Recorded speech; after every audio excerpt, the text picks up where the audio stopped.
Hello, and welcome to this reading of the Quarantine Theater Company of the cinematic masterpiece that is known as Masters of the Universe. Yes, that's right, the 1985, 80, did it come out 85? 86 film. Yeah, starring Dolph Lundgren, of all people, as well as a very young Courtney Cox and a very young Lieutenant Paris from Voyager. Yay!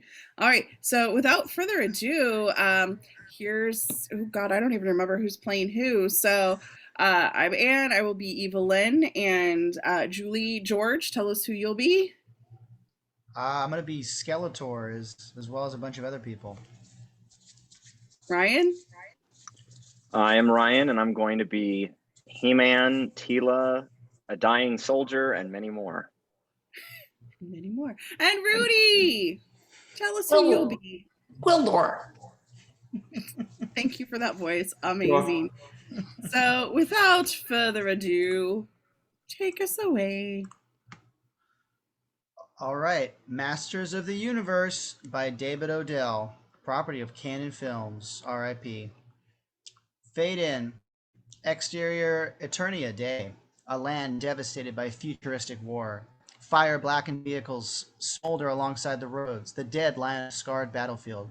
The cries of wounded echo pitifully. A once peaceful and prosperous country has been turned into a nightmare landscape. A few refugees flee down the road. A dying soldier suddenly steps out from the shadow of a burnt-out road ripper and confronts them. His shiny laser armor is pitted and fused. One leg is charred to the bone, and he supports himself on the butt of his shattered neutron rifle. We can't hear you, dying soldier. Have to find my unit. Where's the army? There is no army anymore. Skeletor has won. We'll make a stand at Grayskull with He-Man and the others. A deep humming sound grows louder. The refugees look up at the sky in terror. It's Skeletor! Exterior sky day. A huge black bird-like anti-gravity ship passes overhead, blotting out the sun. Exterior battlefield below day. The refugees scatter for cover, leaving the dying soldier all alone on the road, staring at the sight of the monstrous black ship overhead. He takes a projectile launcher out of his backpack and attempts to aim it at Skeletor's ship, but before he can fire, a powerful explosion above the battlefield sends him sprawling headlong on the dirt and knocks the launcher out of his hands. Exterior aerial shot day. Skeletor's giant bird-like anti-gravity ship sails high above the battlefield toward a large castle with a barbican gate shaped like a human skull. This is Castle Grayskull. The camera moves past the castle, revealing a narrow bridge across a wide moat. Then a huge towering megacity becomes visible behind the castle with towers that rise thousands of meters into the air. The giant black ship heads for the circular landing pad atop the highest tower of the city. Exterior Eternia City landing pad day. Skeletor emerges from his black ship with the arrogant assurance of one who knows that all opposition has been crushed. He is large and powerfully built, with muscles that bulge and ripple as he moves with panther-like grace. Skeletor's face is bleached white bone, stripped of all flesh. The only thing visible inside his eye sockets is the blackness of infinite night. A beautiful raven-haired woman with skin like ivory and a heart as cold and hard follows him out of the ship and stands beside him. Her name is Evil Lyn. At last, Eternia is ours. No, it's mine. A member of Skeletor's elite commando force of robot warriors runs out of the city entrance and kneels before his master. Has the sorceress been kept alive? All your orders have been obeyed. Good. Have them bring me the body of He-Man as soon as it's found. Skeletor sweeps through the shattered chrome alloy security doors that lead from the landing pad into the city itself. Evil Lyn and Skeletor's entourage of robot commando warriors hurry to keep up with him. Interior throne room day. Skeletor enters the magnificent throne room, now deserted. He walks down the long aisle between rows of towering columns to the throne, which floats in defiance of gravity on a beam of light over a deep glowing pit. A beautiful woman stands beside the throne, imprisoned within a force field of glowing light. She is the sorceress of Castle Grayskull. Feeling lonely, my pretty captive? The sorceress tries to speak within the force field, but no sound escapes the impenetrable walls. Have no fear. Your champion He-Man will be along to join you soon. Skeletor steps up on an invisible step and sits on the throne. As he speaks, his voice and the image of his horrible skull face are simultaneously transmitted via sub-etheric holography to everyone on the surface of the planet. Cut to exterior battlefield outside the city, day. Skeletor's voice is like thunder. The fleeing refugees, now joined by a few stragglers from the defeated army, turn and look behind them. Skeletor's image, magnified 1,000,000 times, towers over the giant mega city he has just conquered. My forces are victorious all over Eternia. All resistance is useless. Even the sorceress of Grayskull is now my prisoner. And let this be my first decree. All those who do not surrender shall be destroyed. Skeletor's image disappears as the echoes of his voice die out across the rolling hills like distant thunder.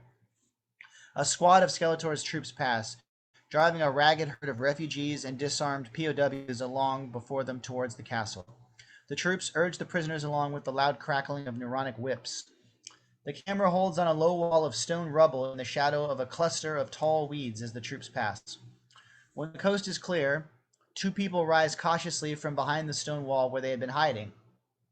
They are dressed in the colors of the defeated army, but their battle gear is covered with dark cloaks that provide them with chameleon-like camouflage. They are Tila, a beautiful young Eternian warrior, and her father, known as Man-at-Arms, a weapons and technology expert from the Eternia army. Father, we can't wait here much longer. The message was to meet him here. I'm not leaving without him. Right now, he's our only hope. What if he's dead? He's alive, or Skeletor would have boasted about it. Father, how could this happen? Treachery. It's the only possible answer. All of a sudden, they seem to be everywhere. Someone must have let them through our defenses. Suddenly, loud robot voices shout commands to halt from close by. Sounds of a laser skirmish and the clash of steel come from out of a deep gully nearby. Tila and Men-at-Arms draw their weapons, but in a moment all is silence again. Tila and her father exchange nervous glances. A single Skeletorian robot warrior climbs out of the gully and staggers toward them blinded, its inner mechanism whirring and clicking before it collapses lifelessly at their feet. A tall, muscular man climbs out of the gully, his cloak and hood hanging loose around him. Blonde-haired and tall, a glowing sword in his hand. This is He-Man, the only living creature Skeletor fears.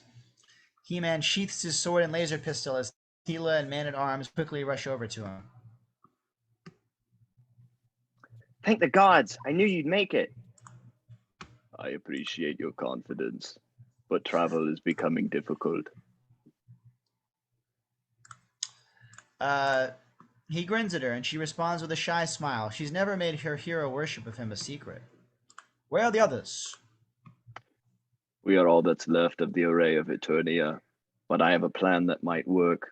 Follow me. He turns and leads them back down into the gully from which he emerged. They follow him almost invisible in their camouflage cloaks. Exterior gully, day. The gully is littered with the dismembered remains of robot warriors from the brief skirmish with He-Man. Parts of the robots still twitch with mechanical reflexes. They were waiting in ambush. Wonder what for? Father, they were watching us. Waiting for you to show up. But I came from a direction they did not expect. He touches his sword to the side of the gully, and a hidden door opens in the seemingly blank cliff face. Interior cave beneath battlefield. He-Man leads them inside and closes the cave door. A gentle glow from their battle armor provides enough light to see by. The sorceress taught me many things about Grayskull that Skeletor has only begun to suspect. What is your plan?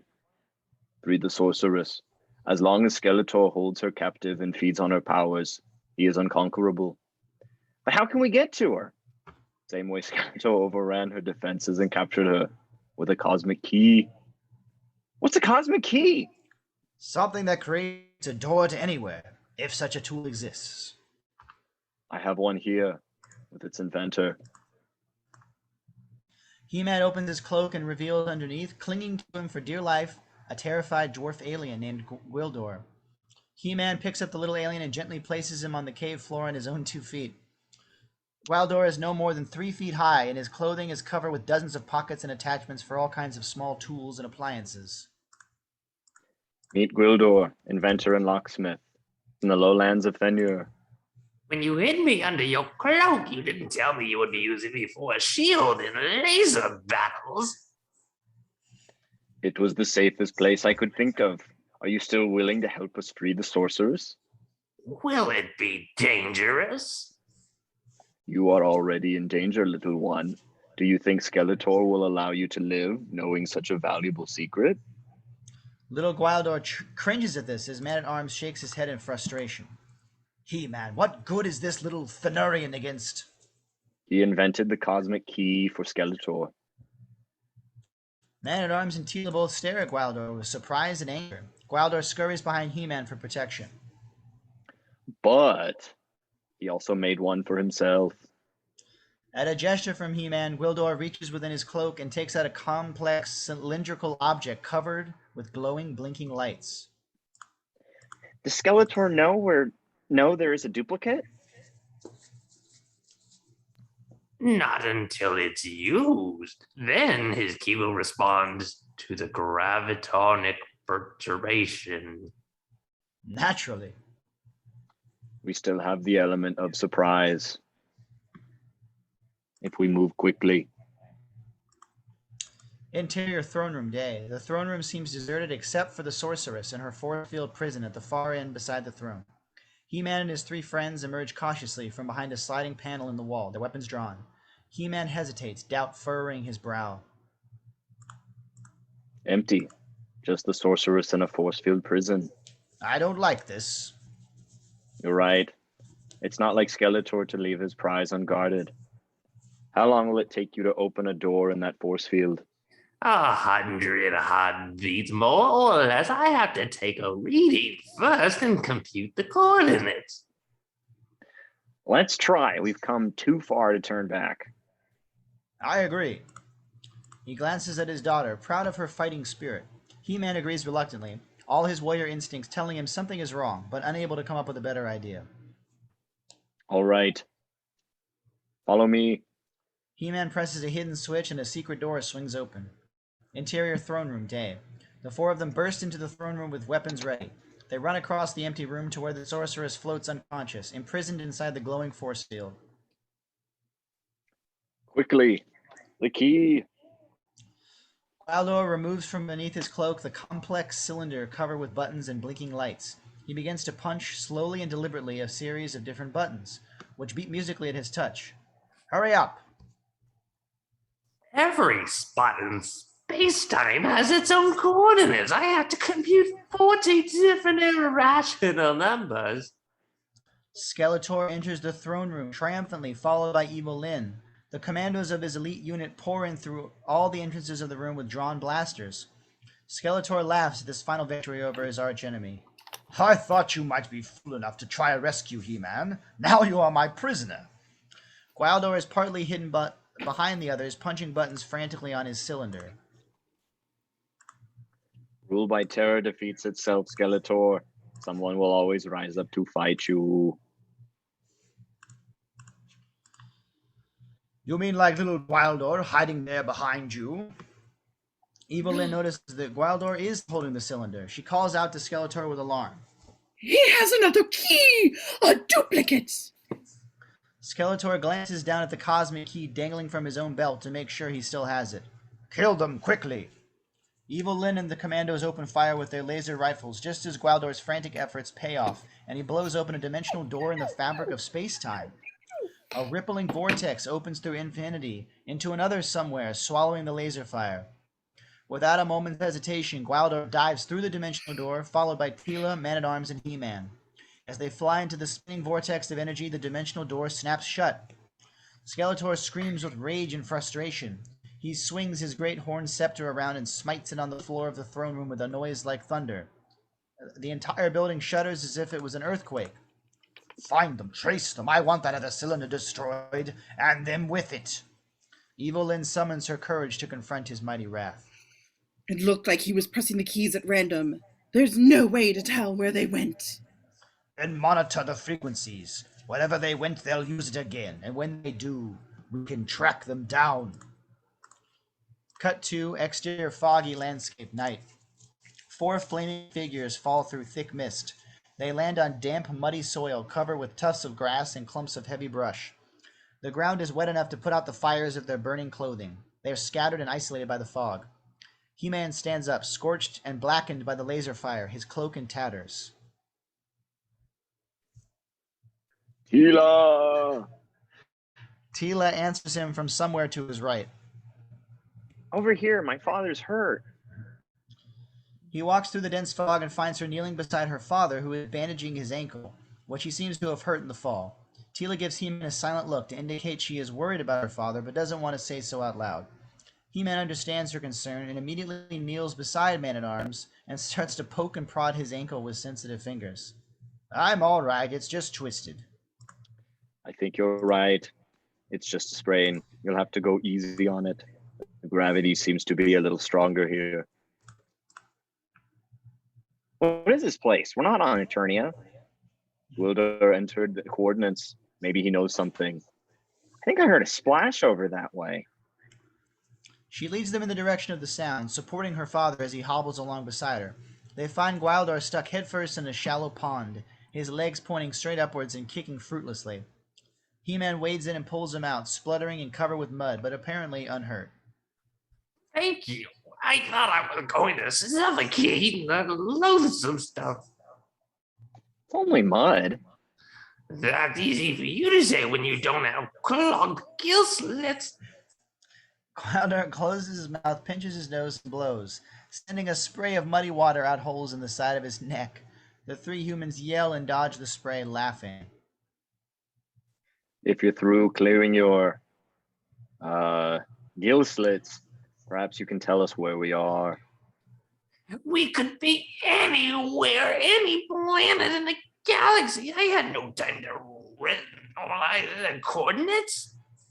He-Man and Tila exchange ominous glances. This news doesn't sound good. If we don't know where we are, how do we get back to Eternia? I'm not stupid, you know. I wouldn't build a device that didn't store its home coordinates. We just punch the return button. Where's the cylinder, by the way? They look around at the impenetrable wall of fog around them. Tila shivers. It can't be far. We'll split up and search for it. Maybe we should stick together. We don't know what kind of dangers we might find on an alien world like this. He pauses as they become aware of the sound of crashing brush nearby, getting louder. Check the perimeter. Man-at-Arms takes a small target radar off his belt and sweeps it in a circle around the horizon. His alarm beeps urgently. Insert screen of target radar. The 4 of them are indicated by electronic graphics standing next to the pond. A large red flashing blip is approaching them. Back to scene. It's bigger than the 4 of us put together. The sound of the creature gets closer. The 3 Eternians draw their weapons and stand in a defensive formation facing the danger. Gwildor crouches behind them, hiding his face in his hands. Let me blast it. He-Man puts his hand on her arm and shakes his head. We can't take chances. There's too much at stake. It might be intelligent life. The creature becomes faintly visible through the fog. By the sorceress, it's ugly. They are staring at a large dairy cow. It seems harmless. He-Man lowers his sword. Gwildor peeks between his fingers at the creature. The cow moos at them and walks away. What a hideous cry. Let's start searching for the cosmic key. Each of us will be responsible for one sector. He draws a circle on the ground with his sword, then divides it into equal pie-shaped sectors. And remember, this is a strange planet. We have no idea what form intelligent life may take. If there is intelligent life here. Cut to interior roadside fast food drive-in, early morning. Teenage Julie Winston rings up an order and hands a bag of food out the service window of a fast food drive-in. She wears the ugly polyester uniform of the place, and she looks tired. The customer drives away from the window, and Julie glances up at the clock. She slips off her stool and walks inside. Hey, Monica. I'm punching out. You're on. Another girl in an identical polyester uniform, sleeping, sipping coffee from a styrofoam cup, takes her place at the service window. Julie takes her time card out of the rack, sticks it in the time clock, and punches out. She deposits a quarter in the payphone on the wall and dials. Interior Kevin's bedroom, dawn, intercut with above. Kevin is sitting half dressed on his bed, softly playing a minor key melody on a battery-powered portable synthesizer. The early morning sky is visible out the bedroom window beside him. A white summer tux is draped casually over a chair next to the bed. The ringing phone jolts him out of his reverie with a start, and he answers it. Julie? I decided to quit a little early. I'll be right down. Did you see the lights? What lights? In the sky a few minutes ago. Like a meteor or something. Over by the interstate. Kevin glances out his window at the low-lying clouds on the horizon. It's just the truck headlights bouncing off the clouds. It wasn't like that. It was weird. Look, we can talk about it while we pack. I love you. Ditto. They hang up. Interior roadside fast food drive-in day. A burly trucker comes inside, walks over to Julie, angrily holding out his bucket of barbecue chicken. What kind of rip-off is this? I'm off. Why don't you go talk to the girl at the window? You sold it to me! Okay, what's wrong? No biscuits, no sauce, no potatoes. Sorry if there was some mistake, sir. You better be, sweetheart. Julie takes the bucket from him with weary resignation and returns to the kitchen to replace the missing items. Exterior high weeds near roadside fast food stand day. Tila sneaks through dense weeds and stops at a place where she can watch from concealment the activity around the drive-in place. Tila's POV.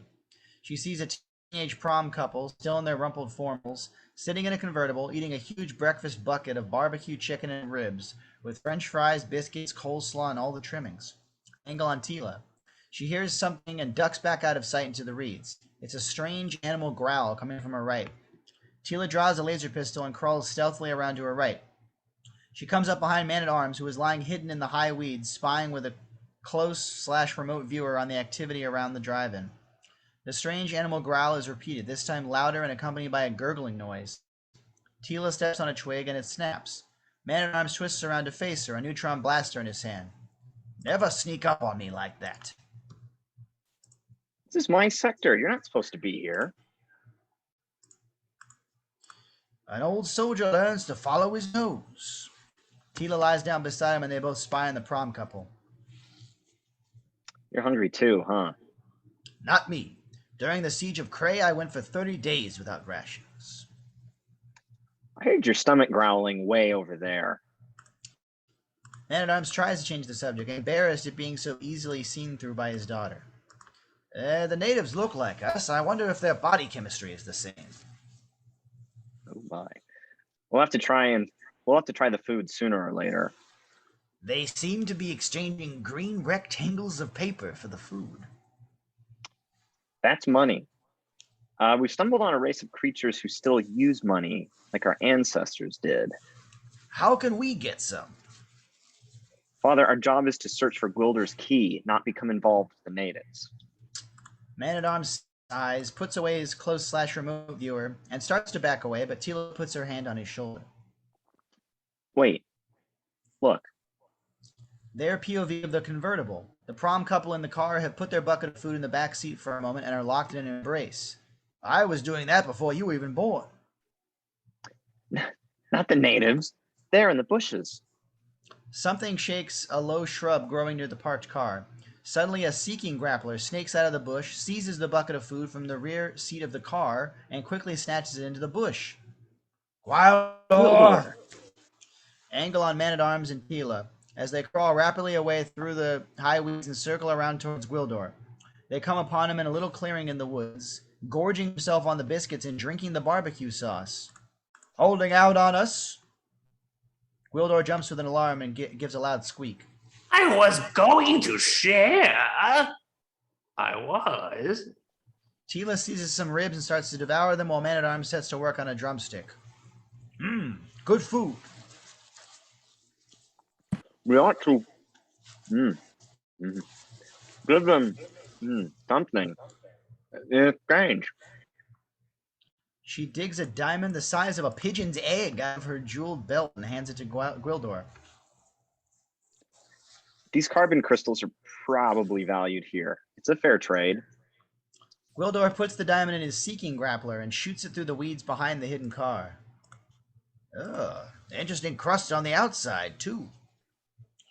Insert close-up of backseat of parked convertible. The grappler drops the diamond on the seat in the exact spot where the bucket of food was taken from, and then the grappler whips away. Angle on Gwildor, Tila, Man-at-Arms in the weeds. As they continue gorging themselves, Tila has completely cleaned the meat from the bones at one end of the ribs. I wonder why they put the food on these little white sticks. Those are rib bones. Tila drops her ribs and gets a sick expression on her face.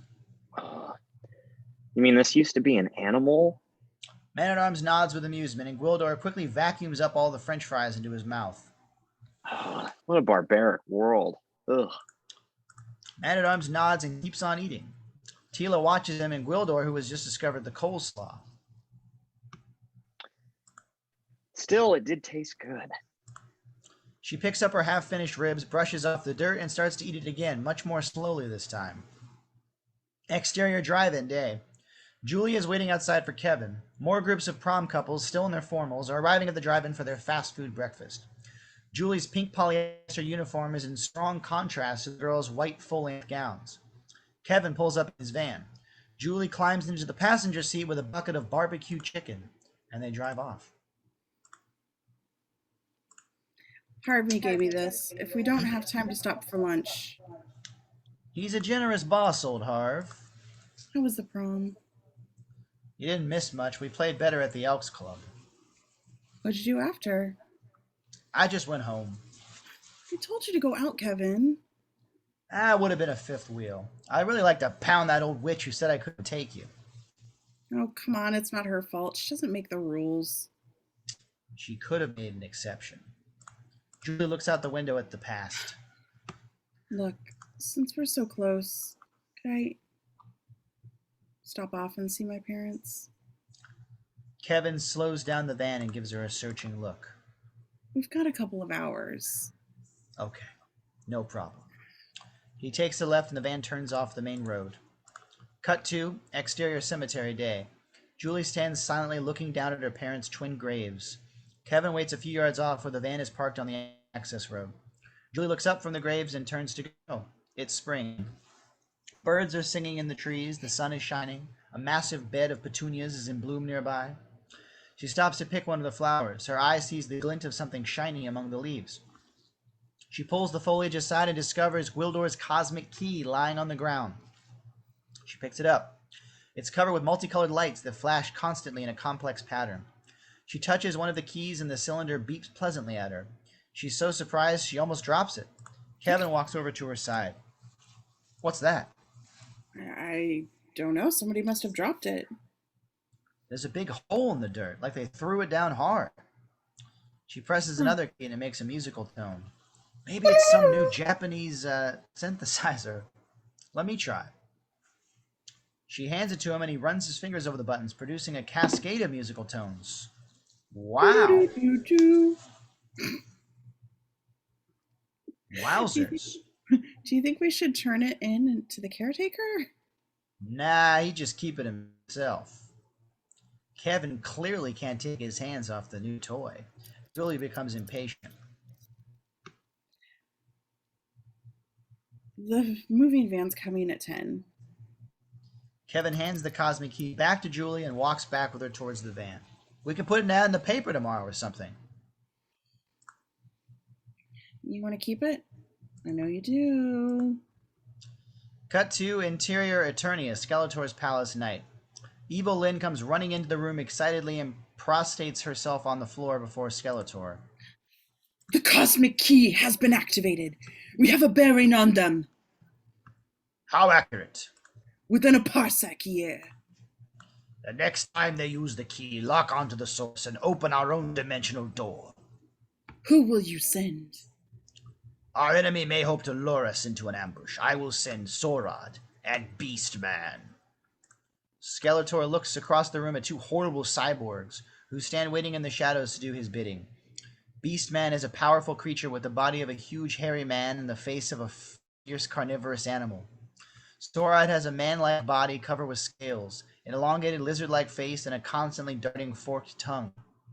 Go through to where this other key is. Find it, bring it to me, and kill any refugees from Eternia. The two horrible cyborgs salute uneasily. He-Man is no doubt raising an army against me, so do not fail. You know the penalty. Cut to exterior woods day. Gwildor is hurrying along through woods along a cinder bridle path. He's looking at a flashing indicator light on a scientific instrument he holds in his hand. Suddenly, a loud roaring sound stops him in his tracks. It gets deafeningly loud. He sinks to his knees and covers his ears. Two huge, mufflerless street bikes pull up, snarling on either side of him with a spray of cinders.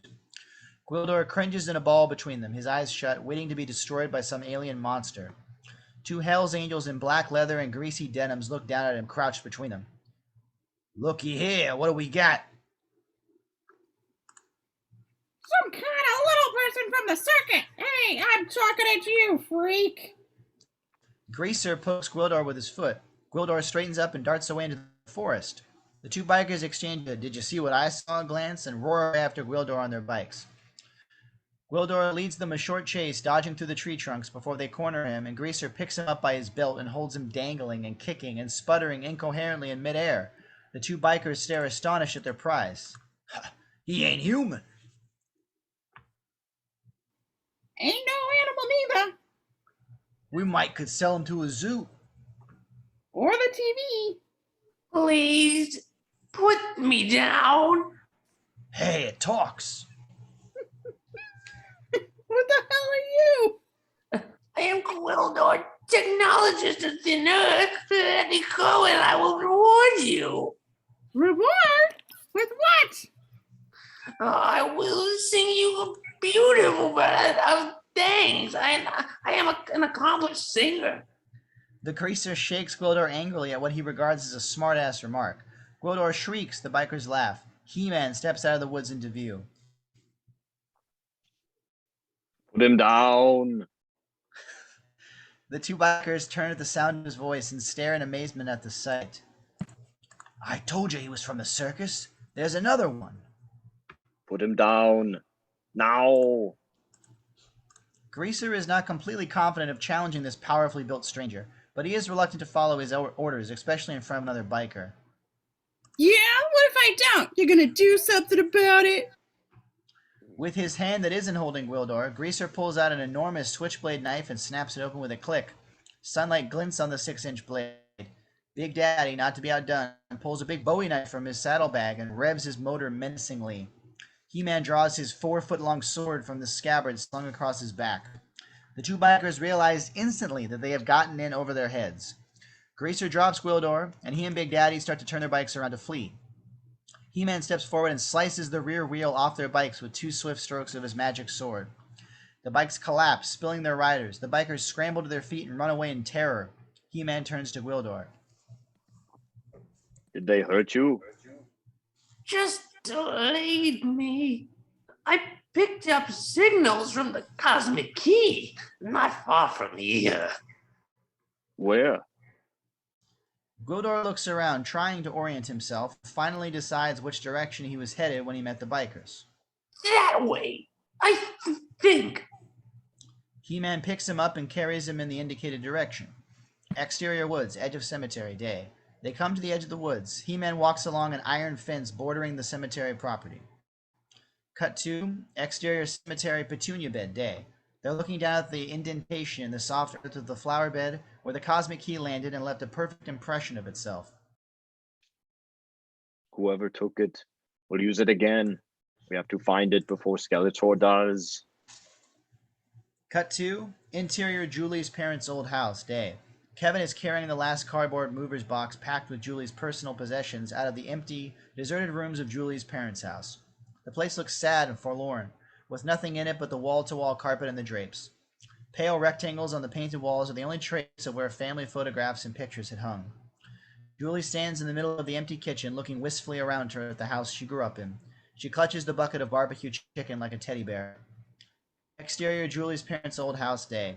Kevin carries the box out of the house, across the front porch, and down to his van parked in the driveway. A big yellow moving van pulls up in front of the house and parks. Movers hop down from the cab and start to unpack their truck. A white Cadillac pulls up and parks behind the moving van. A fat businessman, the new owner, climbs out of the Cadillac and walks over to Kevin.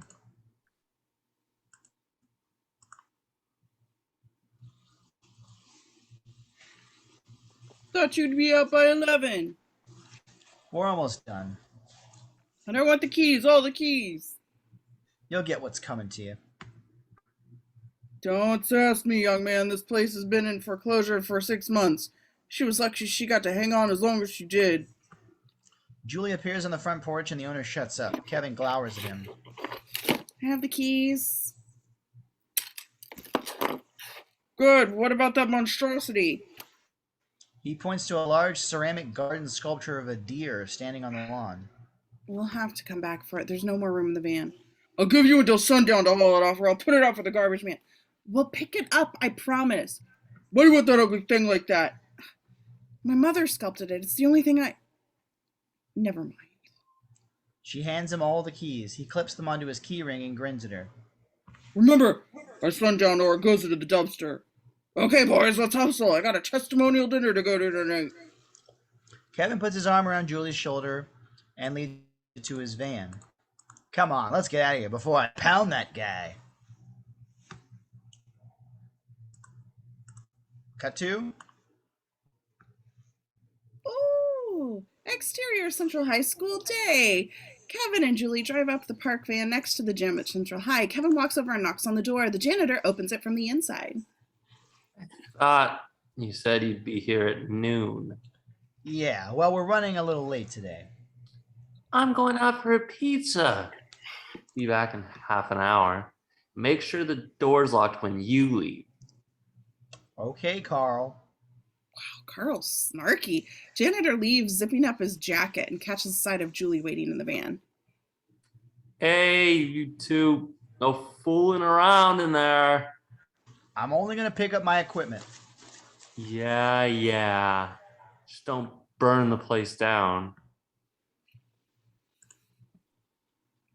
Carl walks off towards his car, and Kevin and Julie walk into the gym. Interior high school gym day. The prom decorations are still up, but the place shows the wear and tear of a big party. Empty styrofoam cups with flat, soft drinks.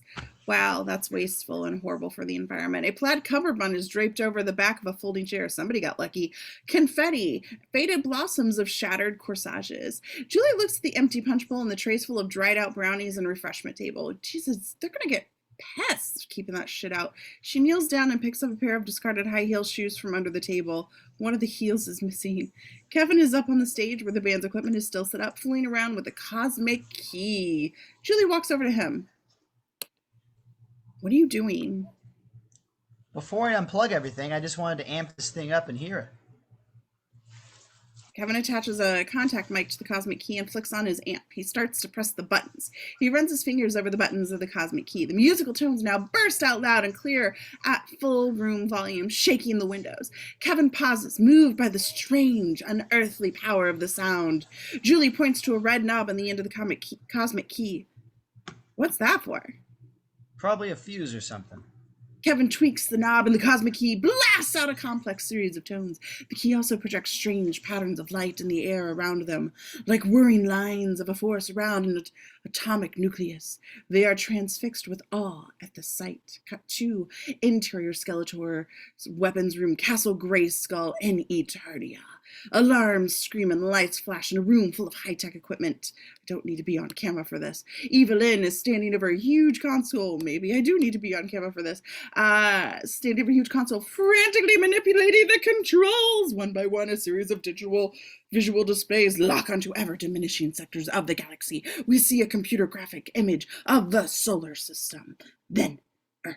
Then Western Hemisphere. Then the United States, and down through the clouds until we have an extreme high-angle view of Central High School with a flashing light red circle highlighting the gymnasium.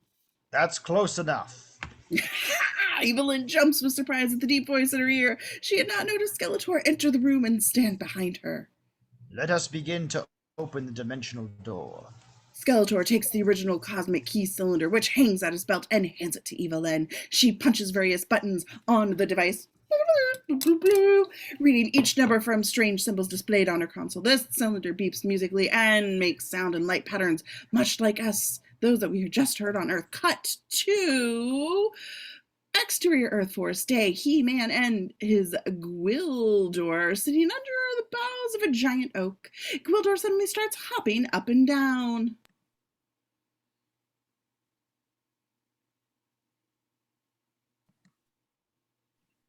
More of those itching insects? Gravitonic waves. Someone is using the key again.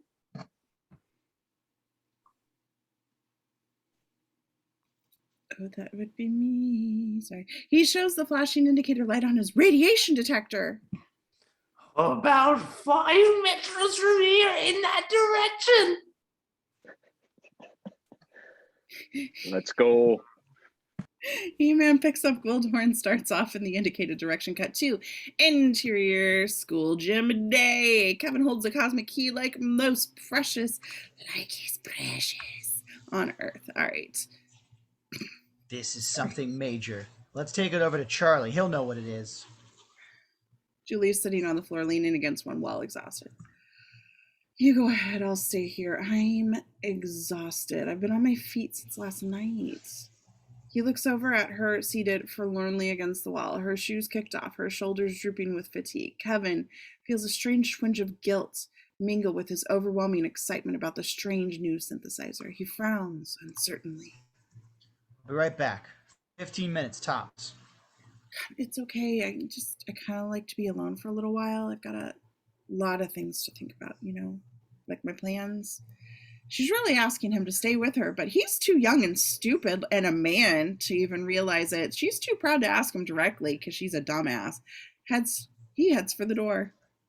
Don't let anybody in, except Carl. Oh, don't worry. I'll guard the stuff. You're terrific. Ditto.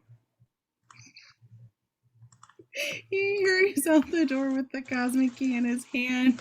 Outside, she hears the door to his van slam, the motor start, and the sound of him driving off. She takes a few things out of her shoulder bag and looks at them.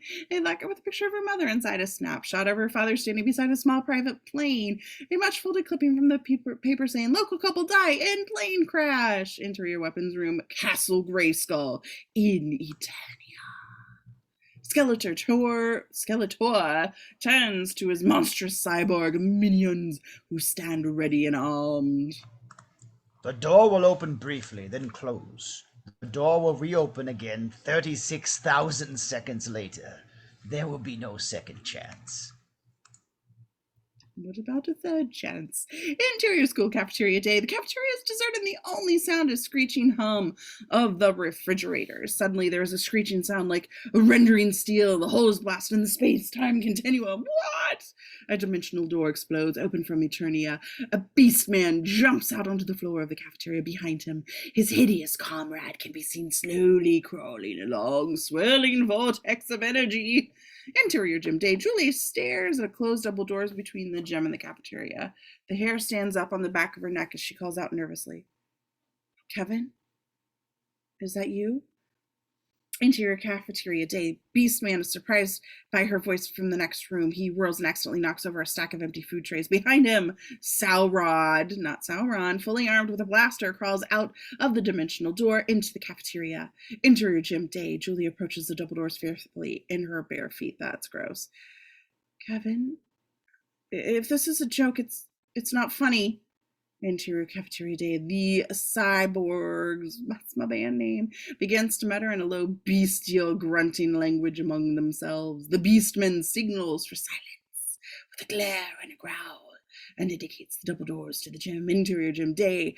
At these noises from the cafeteria, Julie begins backing away from the double doors. When she's halfway across the floor, Beastman bursts into the gym, followed by Sauron. Behind them, the dimensional door is visible with this long energy vortex leading back to the room at Skeletor's palace. Julie screams, "Ah!" and runs out the far doorway to the gym to the deserted corridors of the school. Sauron fires a blaster at her. The shot misses, but melts most of the curtains of the band's equipment on stage, sets fire to the stage and the curtains. Oh shit, I'm in trouble with Kevin. Sauron raises his blaster from another shot and Beastman grabs his hand.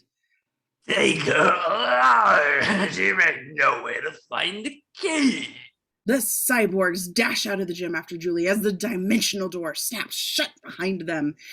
Interior library day. Julie finds the library unlocked and dashes inside.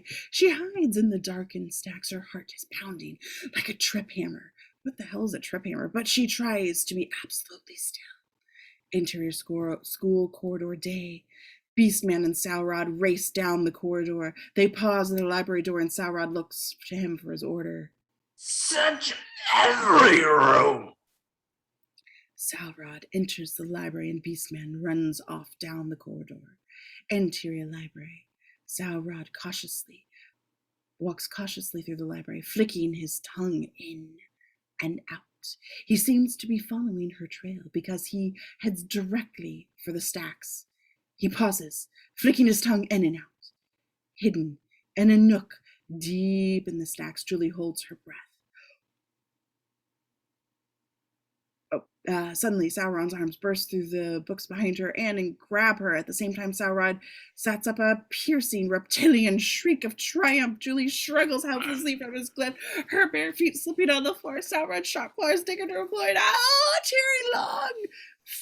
Fashionable rips into the cloth. Wow. Sauron hisses at her in a harsh alien voice. Where is He-Man? And the cuz? The key! Where is the cuz? The key! With a convulsive effort, Julie flings herself backwards from the bookshelf, which falls over on top of Sauron.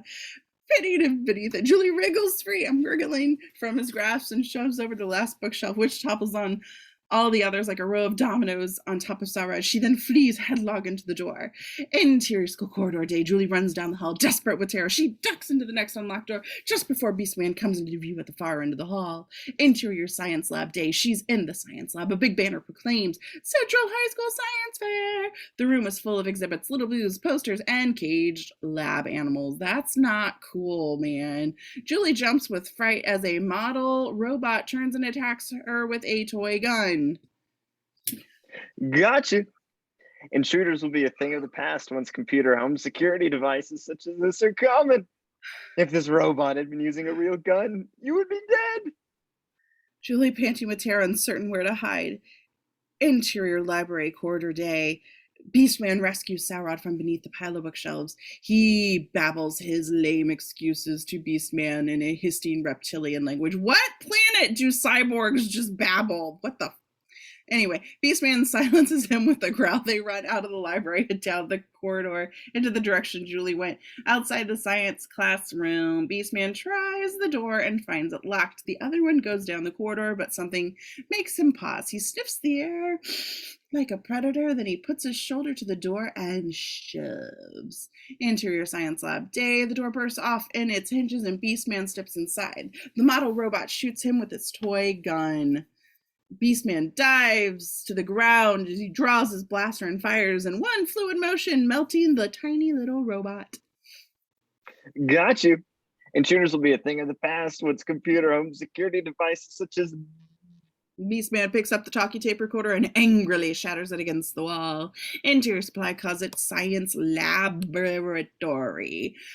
Julie watches, trembling through the louver in the supply closet door. Beastman smashes his way through the science fair. He comes to the supply closet, pauses and sniffs. He turns the doorknob.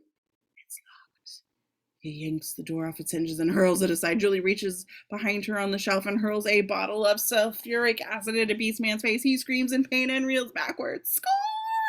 Julie darts out of the closet into the adjoining chemistry lab. Sauron rushes from the corridor. He ignores Beastman's screams and hurries to the open door to the chemistry lab.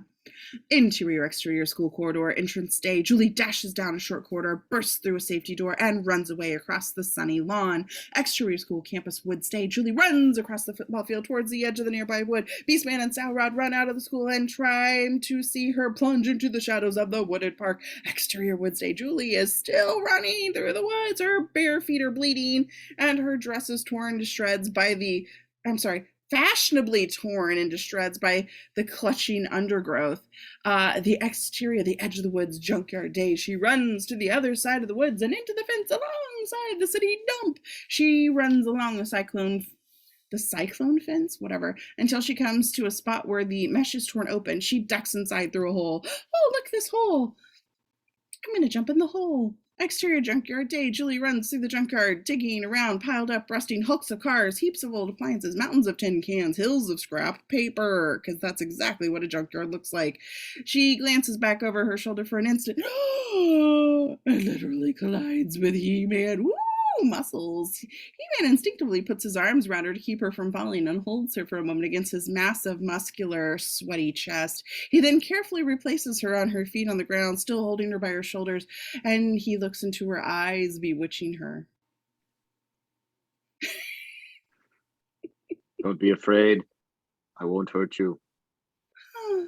She sees such gentleness and concern in his face, and she trusts him like an idiot, despite his strange costume and his enormous musculature. He is undeniably human, in contrast to the monsters pursuing her. What are you running from? She struggles to control her hysteria because she's just a girl and can't control herself, and manages to gasp out a few words before she dissolves into helpless sobbing. Horrible things, not human. He-Man frowns as he realizes the truth. Stand behind me. You'll be safe. Oh, my savior. He steps in front of her to meet her pursuers, whose approach is signaled by the sound of running footsteps, because what else sound would it be? He draws his sword and holds it up in the air. Julie stands behind him, clinging to his long gray cloak and his muscular, sweaty body. Beastman runs around the stack of old washing machines. He is horribly swollen and blackened from the acid burns. He sees He-Man confronting him instead of a terrified girl. Beastman fumbles for his neutron gun. Hey, man! That was intense. Saurod appears from behind Beastman, his weapons drawn. By the power of Grayskull, I command you to surrender.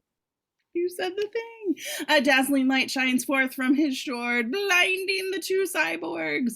Amazing. The neutron gun in Beastman's hand glows white hot, and Beastman drops it with a howl of pain. Saurod's blaster melts, and his laser pistol explodes. Saurod snarls with a fury and launches himself at He-Man. He-Man's sword slices through Saurod in midair. Saurod's tail is severed and falls, twitching to the ground. Saurod himself is hurled sideways by the force of the blow and lands in a heap of old automobile tires. Beastman and Saurod circle around, trying to outflank He-Man, but he turns swiftly from side to side, his magic sword whirling in a deadly perimeter. He-Man draws his laser pistol from his belt and fires at Saurod behind the mound of tires with a which burst into a flame. Then He-Man turns to deal with Beastman, but Beastman ducks behind a heap of rusted car bodies. You're my prisoners. Surrender, and you won't be harmed. Suddenly, a laser beam from another direction hits the mountain of rusty cars. Beastman and Saurod choose to flee instead of surrender. They dash away into the far reaches of the junkyard as Teela and her father arrive with blazing lasers. They must have a door to Eternia. Follow them. Teela and the man-at-arms race off after Beastman and Saurod, and He-Man turns to Julie, who is still clinging to his cloak, her face white with terror. They're gone. You'll be safe with us. Understand? He looks down at her bloody feet and shredded dress. He takes the dark, heavy cloak off his shoulders. What a knight in shining armor, and puts it around her shoulders. There. This will keep you warm. Let's see about your feet. He picks her up and carries her a few yards to a dripping water spigot. He puts her down on a pile of cinder blocks and takes her right there. Oh, wait, I'm sorry. And kneels down beside her. He then gently washes, this is not that movie, gently washes the blood and dirt from her feet while she clutches the heavy cloak tightly around her.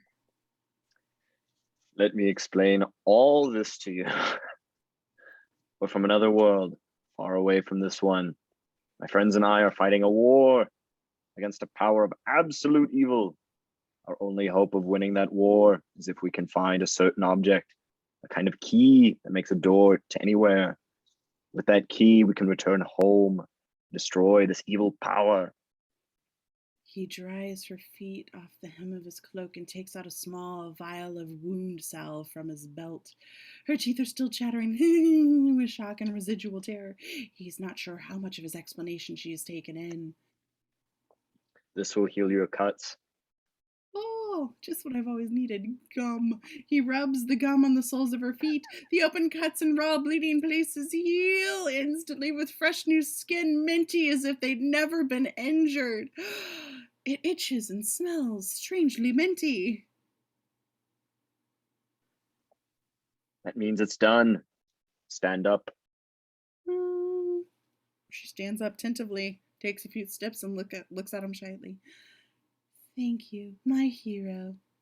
He-Man smiles at her and tucks the salve away. Cut to interior electronics. It's like I'm Travis and don't know how to speak. Electronics store day. Kevin walks into Charlie's electronics and music store with the cosmic key in his hand. He goes over to Charlie, who is behind the counter table eating a slice of pizza. The place makes its money on VCRs and TVs, but clearly Charlie's heart is in rock and roll, judging by the number of amps, synthesizers, guitars, and musicians' gear he stocks.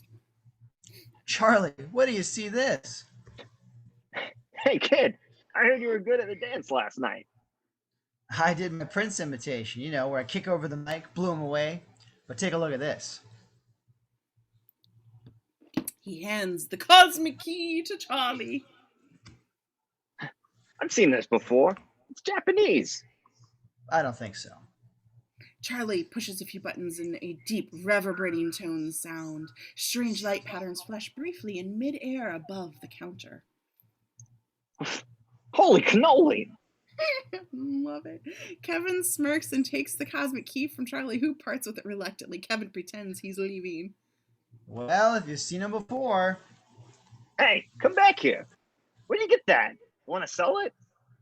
I found it out in a field. I thought you might know something about it. Charlie shakes his head. Oh, nothing like that. Gonna work it in the act? What batteries does it use?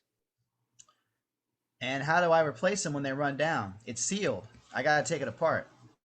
Two police cars and a fire truck race past the store windows. Their sirens screaming and red lights flashing. Other sirens can be heard. What's that? D sharp.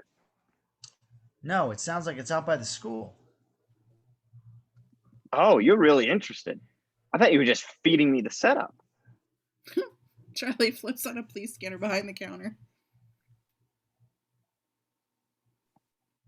Psst. All units proceed to Central High School. Fire and vandalism, possible arson. Repeat. All units. Julie! He runs out of the shop, hops in his van, peels rubber, and makes a U-turn in the middle of Main Street. A police car racing past doesn't bother to stop and give him a ticket. Exterior Forest Day. Julie is sitting on the rock beside a stream. How romantical, sipping from a flask of combat vitamins that normally hangs around the belt of the man-at-arms. She still, maybe the roofies, still looks shocked and stunned from her ordeal.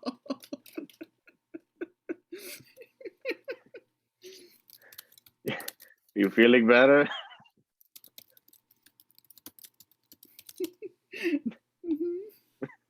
Good enough to answer some questions? We have to know for our safety and yours. Why were those creatures chasing you? I don't know. They came out of nowhere. Did you see a small metal thing about the this size of a size covered dildo? with light buttons? Yes. My boyfriend was playing it with it. It made music and patterns in the air. That's the key. That's what drew those creatures to you. Where is it now? Kevin has it. And we must find him at once. He's in great danger.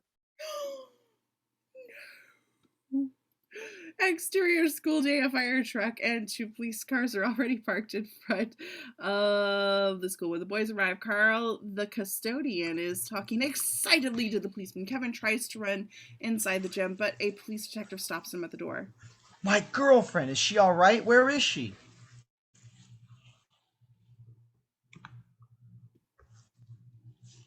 Well, Mr. Detective? There's nobody Damn it, in Travis. there but the firemen. I left her here 10 minutes ago. She's not in there now. These hers? Hey, careful. He hands up the tennis shoes. Those are Julie's shoes. Where'd you find them? I'm asking the questions. I think I'd like you to take a little ride downtown, son. Kevin starts to back away from the cop. Hey, wait a minute. I didn't set any fires. Exterior edge of the forest, facing school, day. Julie and the three Eternians come to the edge of the forest and see the activity around the school a quarter of a mile away. The 2 fire trucks, 4 police cars, and a crowd of curious onlookers. He-Man, Tila, and her father immediately take cover behind the trunks of some small trees. In the far distance, Julie sees Kevin shoved into a police car and driven away. Oh, that's him. That's my boyfriend. Which is apparently 2 words in this script. They're taking him away. I bet they think he wrecked the school. Where will they take him? Jail, I guess, but they have to let him go. He's a juvenile. We'll go after him when Gwildor joins us. Why isn't he here? Thenurians aren't the bravest race, you know. That's racist. They like to take their time in answering a distress call. Who's Gwildor, and what's a Thenurian? A voice on the right snaps out a command. Freeze right there. Don't move. They turn and see a nervous cop covering them with drawn revolver. It's a projectile weapon. Small metal ballistic payload propelled by an oxidative chemical reaction. Primitive, but deadly at short range. No talking. Put your hands behind your heads and move out where I can see you. Do what he says. They shoot you for looking cross-eyed in this state. Country. They put their hands behind their heads as instructed. Tila, ready Somnotron, low power, wide. I said button your lip, Blondie. What is this, some kind of fraternity initiation? They step out and face him.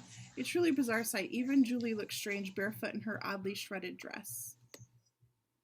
We are strangers here. Please explain to us if we have broken one of your taboos. There's a lot of broken stuff in a fire at that school over there, and I'm taking the whole bunch of you in for questioning. You have the right to remain silent, But that's contradictory. There's no point questioning someone who has the right to remain silent. Oh, you're one of those, huh? Okay, wise guy. On the ground, face down, hands behind your back. The policeman fumbles at his belt for a pair of cuffs. Suddenly, Gwildor's seeking grappler snakes out from underneath the brush and seizes the policeman's revolver and snatches it away. Yes. Tila, now. The policeman grunts with astonishment as he turns and sees a tiny Huh? little alien holding his revolver and grinning at him from underneath the wild sumac. Ouch! Tila draws it out, fires her Somnotron at the policeman, who kneels over unconscious with a blissful smile on his face. Julie cries out with dismay, "You killed him!" Tila holsters her Somnotron in its sheath with her thigh. He's asleep. He'll wake up in a few hours feeling refreshed. Gwildor waddles out from cover, sipping the policeman's revolver into a vacant loop from his utility belt. He speaks to Julie. My name is Gwildor from dinner. I am a technologist.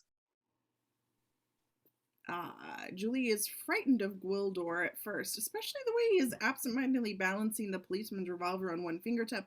But Gwildor comes over and looks at her with his large, kindly eyes, and her fear melts. My name's Julie. She knows who has the cosmic key. How do we find him, Julie? In my old house. We were supposed to go back there before tonight. He'll go there looking for me when he's done with the police. Is it far? We can walk, only... Ow. She glances at Gwildor. Okay, I'm on my back. He lifts his cloak. Gwildor hops up and clings to his back. Ouch. And ow, Jesus. Pick a spot. Pulls his cloak back in a place and becomes strangely dressed hunchback. How do we look? Almost like natives? Julie frowns and tries to explain tactfully that they still look rather strange. People are gonna think you're weird. I mean, like, this isn't California. Let's go. If anyone questions us, Tila has the Somnotron. They set out walking in the directions of Julie's house, with Julie and He-Man in the lead. Cut to interior police station day. The skeptical detective is questioning Kevin in his cubicle office. Kevin slouches glumly in his chair with the cosmic key in his lap. So, you have no idea how the fire's done. Look, we already went over all this. What about the library and the science lab? All I know is I left Julie at the school and now she's gone. She doesn't have any shoes or transportation. Why aren't you out looking for her instead of treating me like a criminal?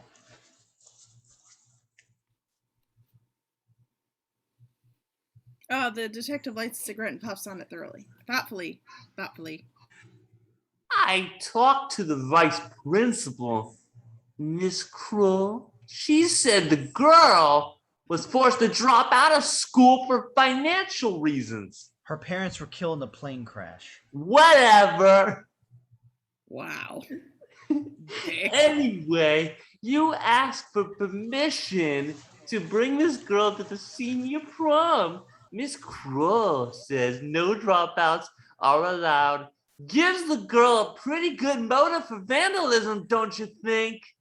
She wouldn't do a thing like that. Who'd you end up going to the prom with? I was in the band. I didn't have a date. Kevin tries hard to keep from adding that he thinks of what he thinks of the assistant principal, which is a giant dick, more so than this detective. The dick-tective offers him a cigarette. Relax, kid.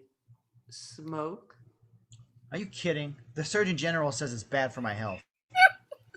It's bad for your health to be a smartass with the police.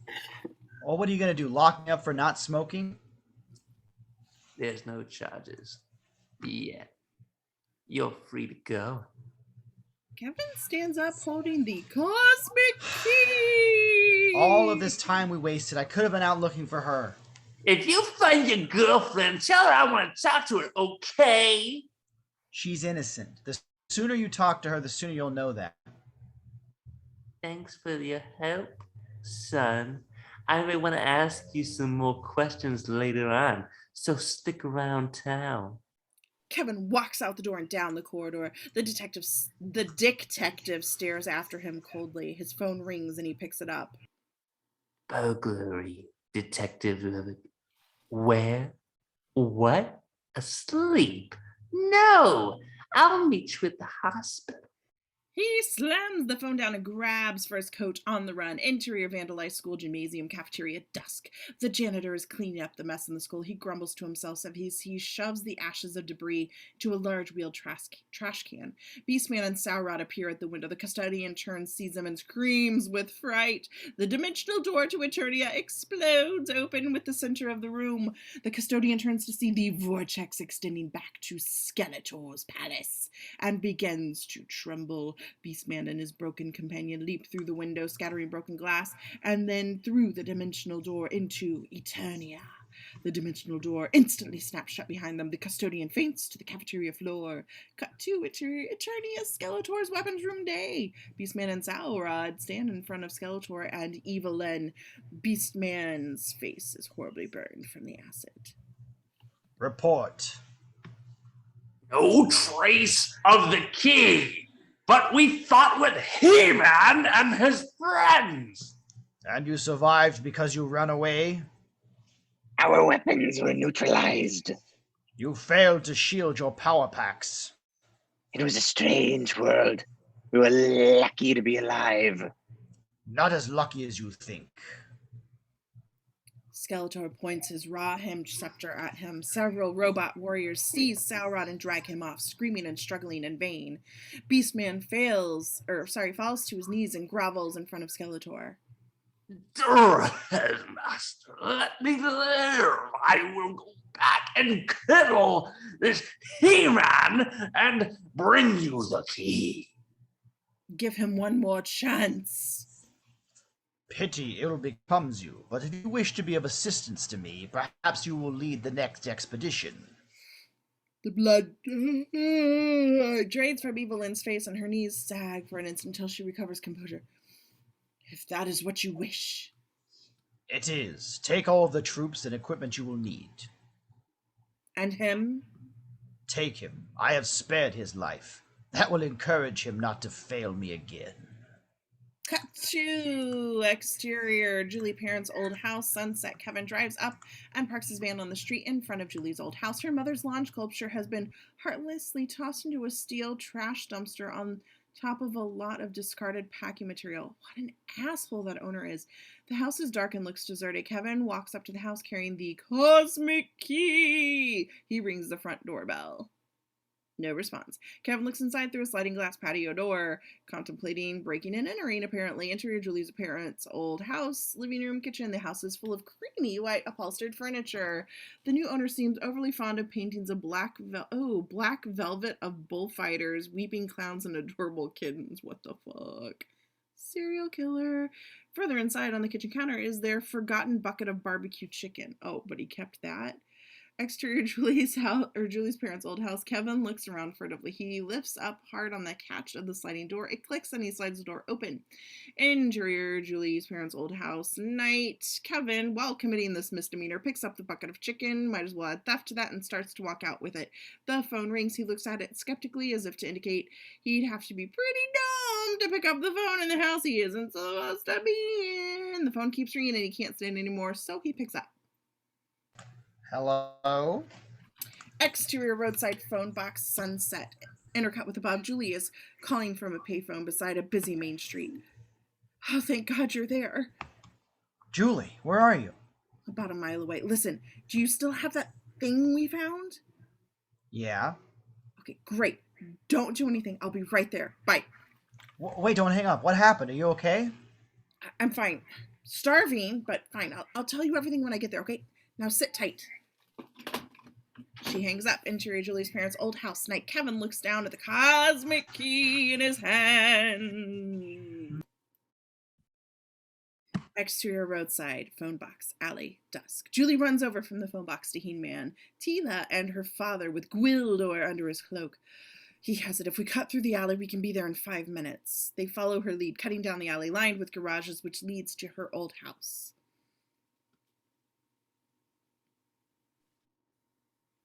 Once we recover the key, and you remember the coordinates for Eternia. The key stores its point of origin at all times. Space-time is like an elastic band. You cannot stretch it unless one end is fastened down. We don't want philosophy. We just want to know if you can get us back home to fight Skeletor. More knowledge is power. How can you be uninterested in the workings of the universe? 2 men are suddenly revealed working on a disassembled automobile inside an open garage. One of the men laughs and points with his power drill at Gwildor beneath the man-at-arms cloak. Hey, Lester, call the state hospital. Looks like the loonies are loose. The 2 men laugh unpleasantly. What a dick. Tila shoots them both with her Somnotron before anyone can stop her. You go, girl! The 2 men sink down onto the ground and lie peacefully snoring beside their disassembled lowrider. That wasn't necessary, Tila. He pointed his weapon at me. It wasn't a weapon. Looks more like a mechanical hole maker. We call it a drill. I can't see. What happened? So what is the harm? Somnotron only puts them to sleep. We left a trail of 25 sleeping people behind us. If anyone wanted to plot them on a map, it would pinpoint our destination. Damn it, Tila! Guys, don't make movies like this anymore. Tila thinks for a moment and then hands the Somnotron to He-Man. maybe I'm a little fast on the trigger. Take the Somnotron. I'll be glad to get back home and out of this hellhole. Yeah. Was the hole made by a drill? Exterior junkyard night at the spot in the. I thought that said funk yard for a second. God, I'm tired. Junkyard where He-Man and his friends defeated Skeletor's first expeditionary force. Evelyn and 24 of Skeletor's crack robot commandos have secured. I never realized they were commandos as a kid. Secured a beachhead from Eternia. Beastman shows her where they fought. They surprised us. We didn't have a chance. We'll see. She signals to one of the commandos who runs a scanning device over the terrain. On an electronic screen, Evelyn and Beastman watch as faint, ghost-like images of the battle appear. Evelyn observes the defeat of the earlier group Contempt. A small group of 3. No heavy weapons. Who is the girl? One of the natives seems to be helping them. She will be no problem. Primitives are subject to mind control. An indicator on a nearby piece of electronic equipment suddenly starts to flash urgently. The key! Someone is using it! Lock onto the signal. Range! Heading! Our technicians scramble and comply with the command. It's close. About 10 metrons. Cut to interior Julie's old house. Kevin is standing in the kitchen with the cosmic key, still eating chicken in some other man's kitchen. Damn. He has figured out which buttons to press and which to get to play. Hold on. Play the characteristic series of tones. Ooh, shit. He heard it from earlier. He is recording the tones with a contact mic plugged into his portable Japanese synthesizer, which he hauled into this other person's house, apparently, which records and then reproduces them. Kevin pauses, take a big piece of barbecue chicken out of the cardboard bucket, apparently in no hurry to get out of there, in case the police show up to arrest him again. He bites into it. He makes face, walks over, and puts the whole bucket of chicken into the microwave oven. Jesus Christ, this guy's got some balls. He flips on the oven switch, high-pitched whine sounds. Cut to exterior junkyard night. The commando operating the locator equipment suddenly rips off his headphones, smoke coming out of his ears. What is it? What is it? Report. Interference. They're jamming the signal.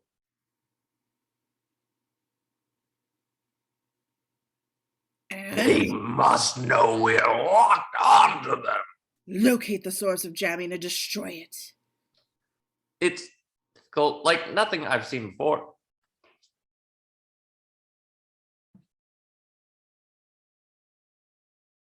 Interior Julie's old house, kitchen, living room, night.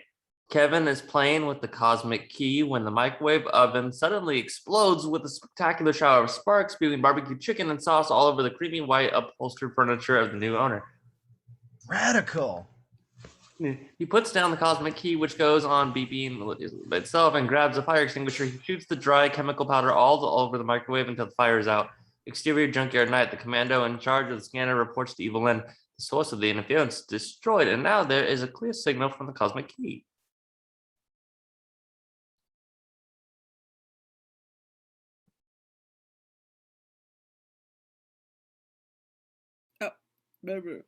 Let's go.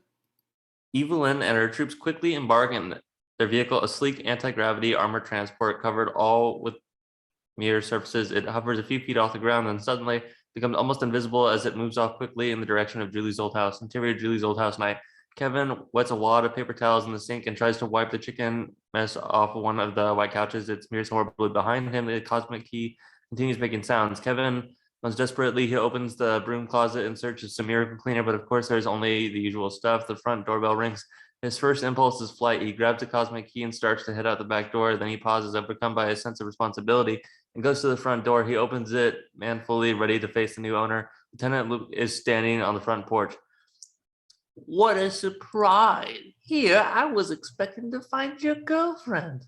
She's not here. I gather. What is that thing? It's, I don't know. I found it. Kevin bites his tongue, realizing that was the wrong thing to blurt out. You found it. You mean you don't know who the owner is? Kevin winces, aware of what a difficult position he has placed himself in. Well, no, I was going to run an ad. Put it up on the bulletin board at Charlie's Electronics. Don't worry, Lieutenant. I'll find the guy. Maybe I should take it down to the station. He reaches out and takes the key from Kevin, who hands it over reluctantly. I could put it on the computer, check it out, see if it's been reported stolen. I don't think it's stolen. Where'd you find it, son? Passavant Cemetery in a flower bed. The detective frowns, not sure whether Kevin's making fun of him or not. Fascinating little device. I wonder what it's worth. He starts poking at the buttons and the music suddenly stops dead. Ask Charlie. He offered to buy it from me, but I told him I couldn't sell it because it wasn't mine. Go ahead, ask him. I just may do that. He turns and goes down, walks to an unmarked police car parked on the street behind Kevin's van. Don't forget to have your girlfriend call me when she shows up. I will, Lieutenant. Nice seeing you again, as always. Kevin watches Luke get in his car and drive away with the cosmic key. Kevin closes the front door and leans against it with a sigh of relief. It was a close call. He walks back to the kitchen, takes a bottle of spot remover and a roll of paper towels to work on cleaning up the barbecue. Suddenly, the barbecue door explodes off its hinges and Evelyn and Beastman pushed inside, followed by most of the commandos. Behind them in the backyard is a shiny-sided anti-gravity transport and the rest of the commandos carrying the land site. Beastman seizes the front of Kevin's shirt with a one mighty hand and pins him against the wall.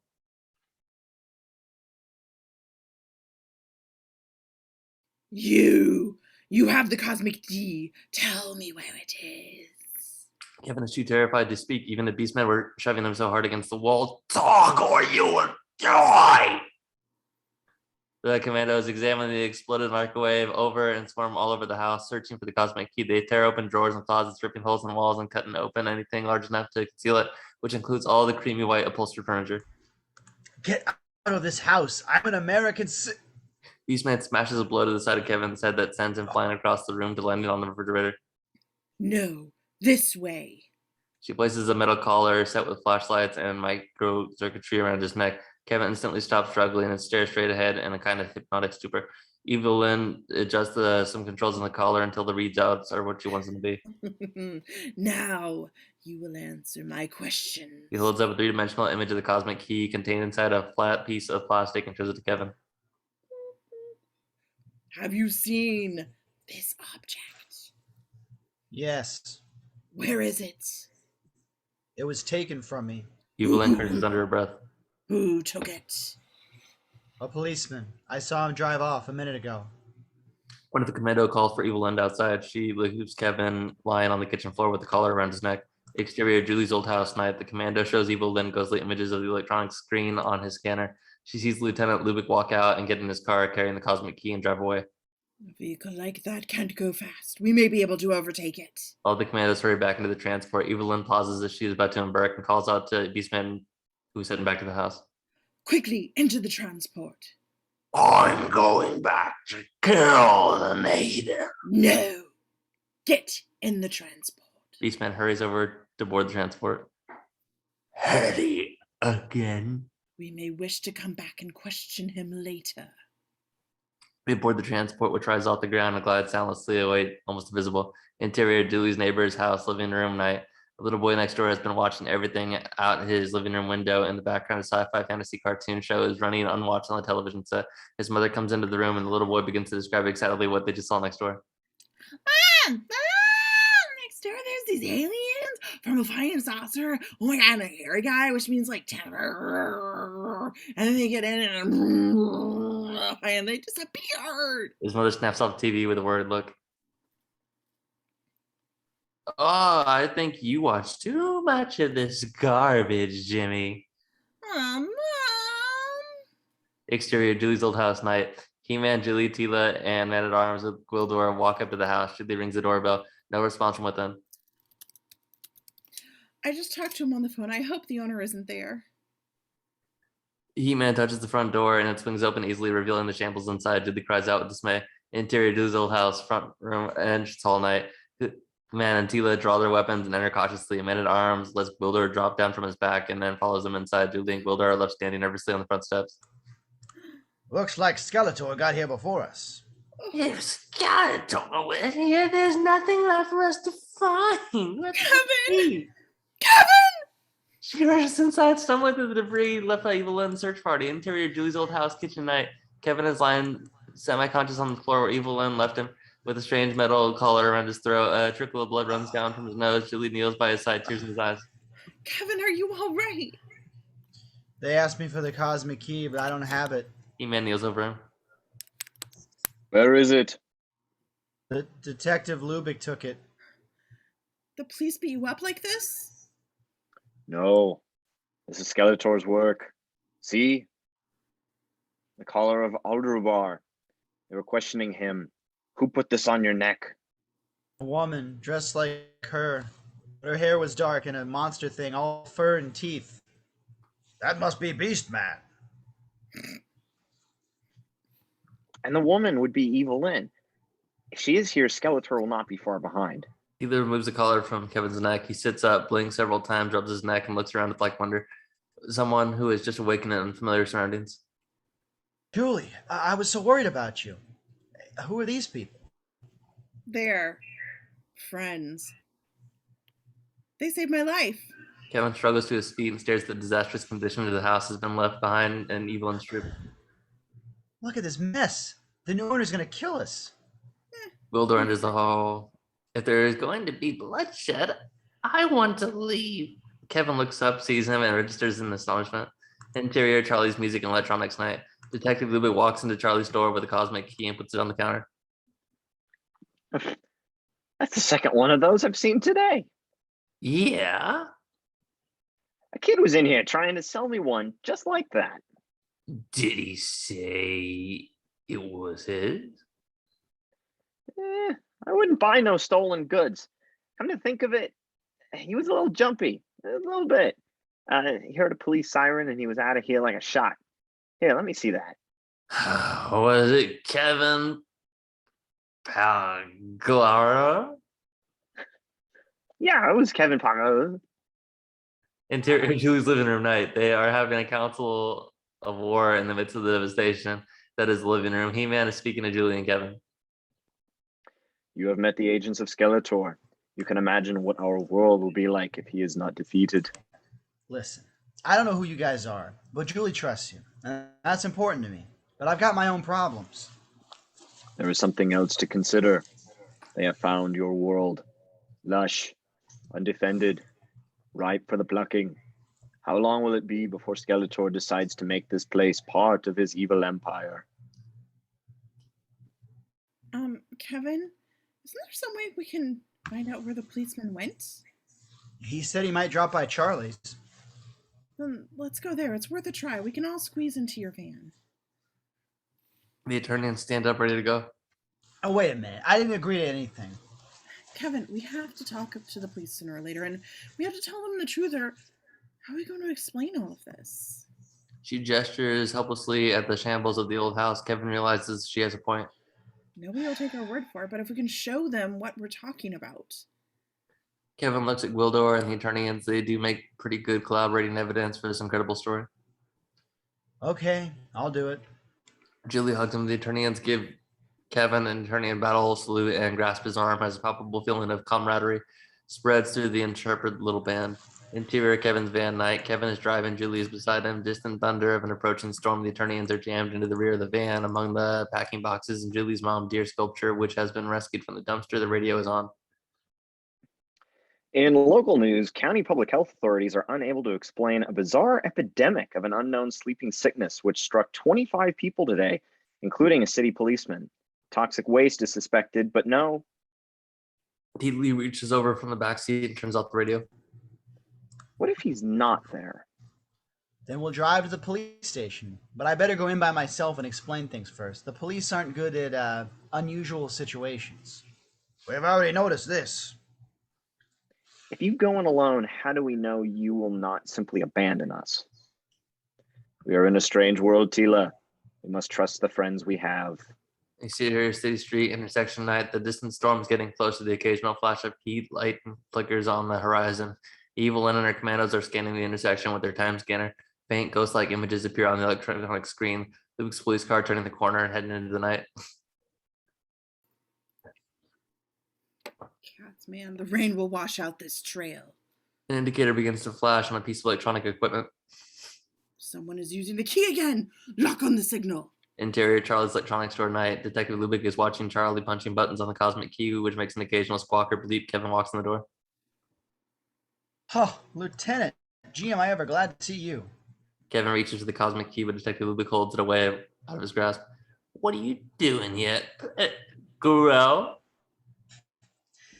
It's Pagliariario. I have something really fantastic to show you outside. Interior, exterior, Kevin's van outside Charlie's electronics night. A warning alarm blares softly on man-at-arms utility belt. Anti-gravity vehicle approaching. Evil and we better hide somewhere. She's after the key. He-Man, man-at-arms, and Tila dash out at the rear of the van and into Charlie's electronics. Julie is left behind with Guldor. Julie looks at him whimpering, Denarian, and decides he won't be such use in a crisis. I don't know about you, but I'd feel safer in here with him.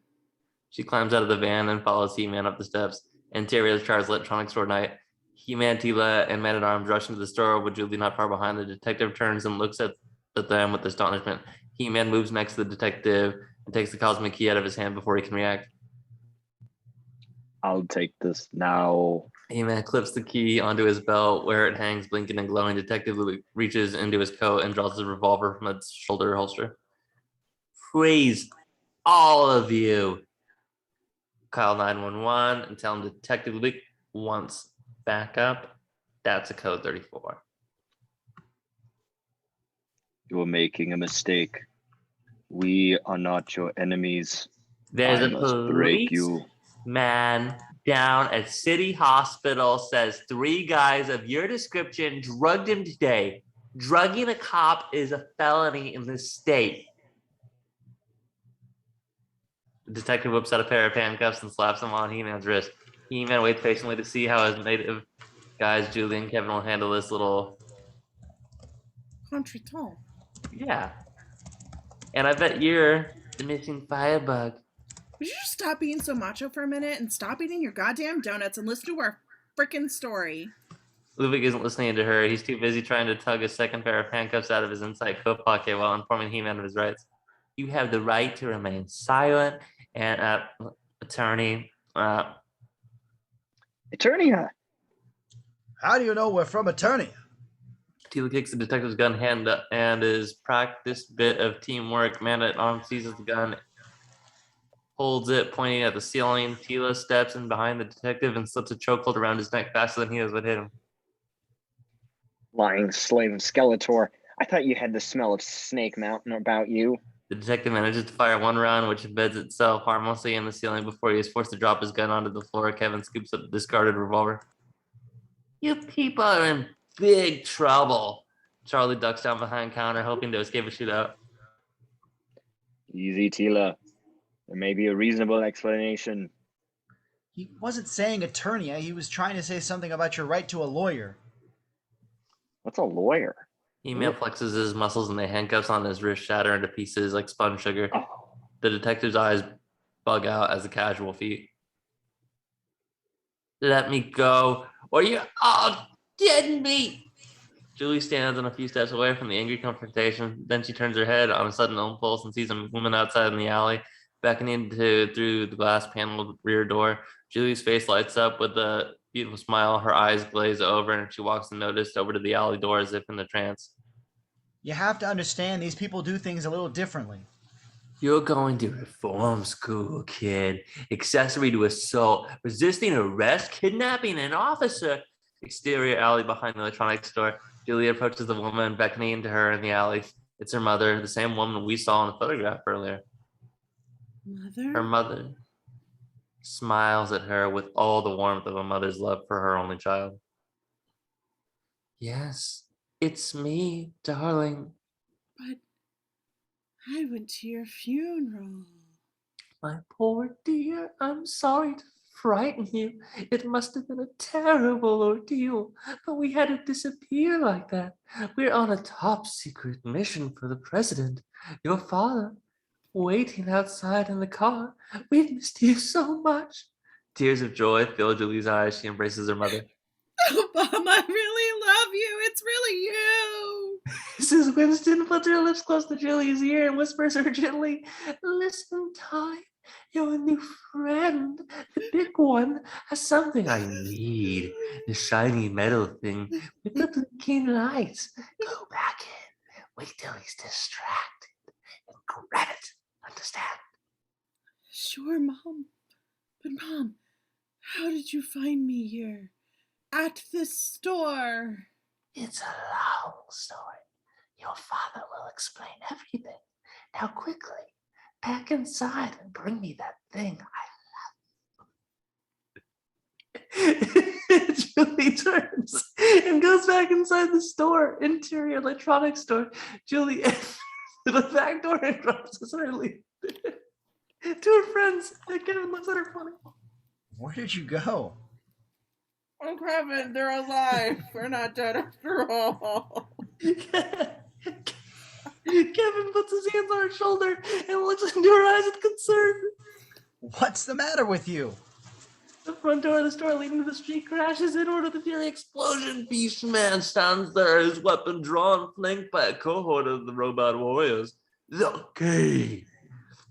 He-Man draws a sword in one fluid motion and takes a battle stance. Julie suddenly snatches the cosmic key from his belt and dashes headlong out the back door. Stop her! But Beastman and his warriors fire their blasters, and the floor bursts into a wall of flame behind Julie's footsteps. Exterior alley behind electronics store. Julie dashes breathlessly over to her mom and thrusts the cosmic key into her arms. "Thank you, Ty." Her mother kisses her and then suddenly changes back to Evil Lynn. The hypnotic spell breaks and Julie realizes she has been tricked. She cries out with anger and despair. Evil Lynn stands in front of Julie, laughing cruelly. How easily controlled your minds are. This very world of slaves ripe for conquest. Evil Lynn disappears around the corner of the building with the cosmic key, leaving Julie weeping convulsively in the alley. Exterior, small shopping plaza night. Evil Lynn ducks around a corner of the stucco mock adobe building. She starts rapidly punching buttons on the cosmic key. Tone, sound, strange light patterns forming in the air around her. Exterior, town street night. Lightning flashes and rain begins to fall. Midair above the dimensional door explodes, open from Eternia. Skeletor floats through the warp on a large anti-gravity disc, preceded by an honor guard of the robot Imperial Household Death Cavalry. Driver swerves and smashes up his car at the sight. The few pedestrians out at the hour either bolt and run away or stand stupidly agog. Into exterior, small shopping plaza night. Evil Lynn stands there holding the cosmic key and laughing at her handiwork. Kevin suddenly darts out of the shadows behind her. Kevin hits her from behind with a perfect NFL crossbody block. Evil Lynn goes down and the cosmic key pops out of her hands and goes rolling away into the gutter. Kevin scoops up the cosmic key and dashes away with it down the rain-slicked alley. Evil Lynn tries to shoot him with the laser pistol, but Kevin dodges behind steel trash dumpsters and the laser beam turns the steel red hot instead of searing Kevin's flesh. Evil Lynn runs the steer dumpster and peers cautiously around behind it. There is no sign of Kevin. Evil Lynn moves forward. Suddenly, she hears a click. She looks up over her right shoulder at Kevin is lying on the top of the dumpster, pointing the detective's revolver directly at her head at point blank range. Hold it, lady, or whatever you are. Evil Lynn laughs. Put that down. You're too young to handle a real gun. You don't even know how it works. Maybe I don't, but I'm not afraid to find out. You'll shoot yourself. Kevin pulls the trigger and a bullet whizzes past Evil Lynn's head, shattering a windshield parked auto behind her. Seems to work okay. Evil Lynn laughs. Stares into his eyes. From Kevin's POV, her image seems to blur and fragment. He hears Julie's voice calling out to him. Don't look into her eyes. Kevin shakes his head and looks away from Evil Lynn's eyes. Image clears and reforms itself. Julie appears behind Evil Lynn. Julie, get away from here. Skeletor's here. No one can escape him. Julie wrenches the cosmic key from Evil Lynn's grasp and runs away with it. Skeletor's POV. Skeletor sees far from above the action. Julie running away with the cosmic key. Exterior above the alley night. High in the air, Skeletor noiselessly guides his anti-gravity disc after the fleeing girl. Exterior rear of electronics store night. Beastman and his robot commandos are retreating from He-Man, Tila, and Man-at-Arms, who pursue them with blazing blasters. He-Man's slashing sword slashes the robots to pieces when it isn't deflecting and neutralizing the laser fire. Attack! Don't retreat! Kill them! He-Man, Tila, and Man-at-Arms fight their way through Beastman's terrified robot commandos with laser and sword. Then the three heroes run down the alley after Julie leaving Beastman behind, hiding behind a delivery truck. Exterior alley passes between two buildings. Night Julie ducks around a corner and into an intersecting alley, still clutching the cosmic key. Suddenly Kevin is in front of her with his revolver. He grabs her hand. Come on, this way. They dash down a narrow space between two buildings. Several of the robot commandos follow them. Kevin blindly fires behind him at their pursuers. The front robot is hit and explodes into a fury fragment, which falls down and blocks the passageway, slowing those behind. Jeez, I didn't know it was such a good shot. Exterior Town Street Night. They run out from between the two buildings onto the sidewalk along the main street. They halt because they're in front of them. Floating in midair, Skeletor, his terrifying skull face lit by eerie blue lightning. Kevin raises Detective's revolver and hands shaking, fires at Skeletor. The bullet bounces off Skeletor's force field harmlessly. A bolt of energy returns to the pistol, which explodes in Kevin's hand, knocking him down stunned. Kevin! She kneels behind him as he shakes his head groggily, trying to focus his eyes. Skeletor points his finger at Julie. A bolt of green lightning surges out of his fingertip and hits her in the thigh. Julie cries out in pain and drops the cosmic key. The cosmic key rises into the air and flies into Skeletor's waving hand like a yo-yo on an invisible string. Skeletor laughs triumphantly. Ha ha! Now I am master of the universe. Now, Not while I live, Skeletor. Skeletor turns at these words and sees He-Man standing on the street behind him, his mighty sword held in front of him. By the power of Grayskull, I challenge you, Skeletor. Here and now. As he speaks, He-Man's sword begins to shed a brilliant white light. Behind him, Tila and Man-at-Arms step out of the shadows, their weapons drawn as well. Skeletor turns away and shields his eyes from the blinding light. Why should I fight you when I can imprison you forever in this primitive hole? Skeletor holds the two cosmic keys in his hands, the one he took from Gildor and the one he just seized from Julie. He crushes the one he took from Julie to powder with his powerful hand. Stay here and rot. Skeletor flies away on his anti-gravity disc. Exterior, mid-air, above Shopping Plaza Night. Skeletor flies straight through the dimensional door, followed by the remainder of his honor guard, Evil and a Beastman. The dimensional door snaps shut with the sound of terrible finality. Exterior Town Street Night. He-Man sheathes his sword and the bright illumination is extinguished. Julie clutches her wounded leg, clenching his teeth against the pain. She sways and begins to lose consciousness. She falls. He-Man is beside her and catches her before she hits the sidewalk. He picks her up in his arms. Kevin groggily gets to his feet and stands beside them. Is she hurt bad? He-Man frowns and nods his head grimly. It's the kind of wound which slowly turns poisonous, but there is an antidote. Distant police and fire sirens are heard approaching. Tila and Man-at-Arms look down at Julie in He-Man's arms. Antidote? Where are you going to get ointment of xanthone in this wilderness? We'll find a way home. Somehow. I can't allow Skeletor to win. Tila takes out her combat first aid kit and breaks a vial under Julie's nose. Julie opens her eyes. I feel so cold, like my bones are made of ice. Help me. You've been hurt, but you're with friends, and we'll do everything we can to help you. Julie lays her head back and closes her eyes peacefully. Thank you. Exterior front of electronics store night. Detective Lubick and two other cops wearing SWAT team gear are in front of the smoldering store looking at the chaos. Lubick sees Kevin, Julie, and the attorney standing on the sidewalk several hundred yards away. There they are. Somebody give me a gun. One of the other hands him a pistol, and then they race down the street toward our friends. Exterior Town Street Night. The battle here is over. I suggest we move on. Maybe we should split up. No, look down there. Look in the direction he's pointing and see Kevin's van gliding noiselessly down the street. My van? Who's driving? E-Man calls out in a loud voice. Gwildor! The van heads directly towards them. They run to meet it. Gwildor's in the driver's seat. He stops the van for them and they jump in. Up and down the street, a few people are beginning to emerge from hiding and look around to see if the nightmare is really over. Interior Kevin's van night. Kevin's van is riddled with little holes from laser fire. Gwildor seated in the driver's seat, steering the wheel, but his feet are too short to reach the pedals. Kevin stares at him. How are you driving this thing? I added a few improvements of my own. Exterior street night. Detective Lubick and the SWAT team men step into the street in front of the van, pointing their guns at it. Lubick calls out breathlessly, "You in the van! Halt! Or I'll shoot!" Gwildor triggers one of his little improvements, and the van accelerates to 100 miles an hour, whizzing past the policeman so fast it can create a mini whirlwind. The other cops are too startled to react, but typically empties his gun at the van as it goes past and then glares angrily as the dipshit out of sight. Should have aimed at the tires, Lieutenant. Get me a car. I'm going after him. Interior Kevin said. Quilder drives down the boulevard like a maniac. Man at arms beside him. In the back, Kevin cradles Julie in his arms between Tila and He-Man. Outside, the cityscape races past the windows at incredible speeds. This vehicle's much better, Gwildor. How'd you do it?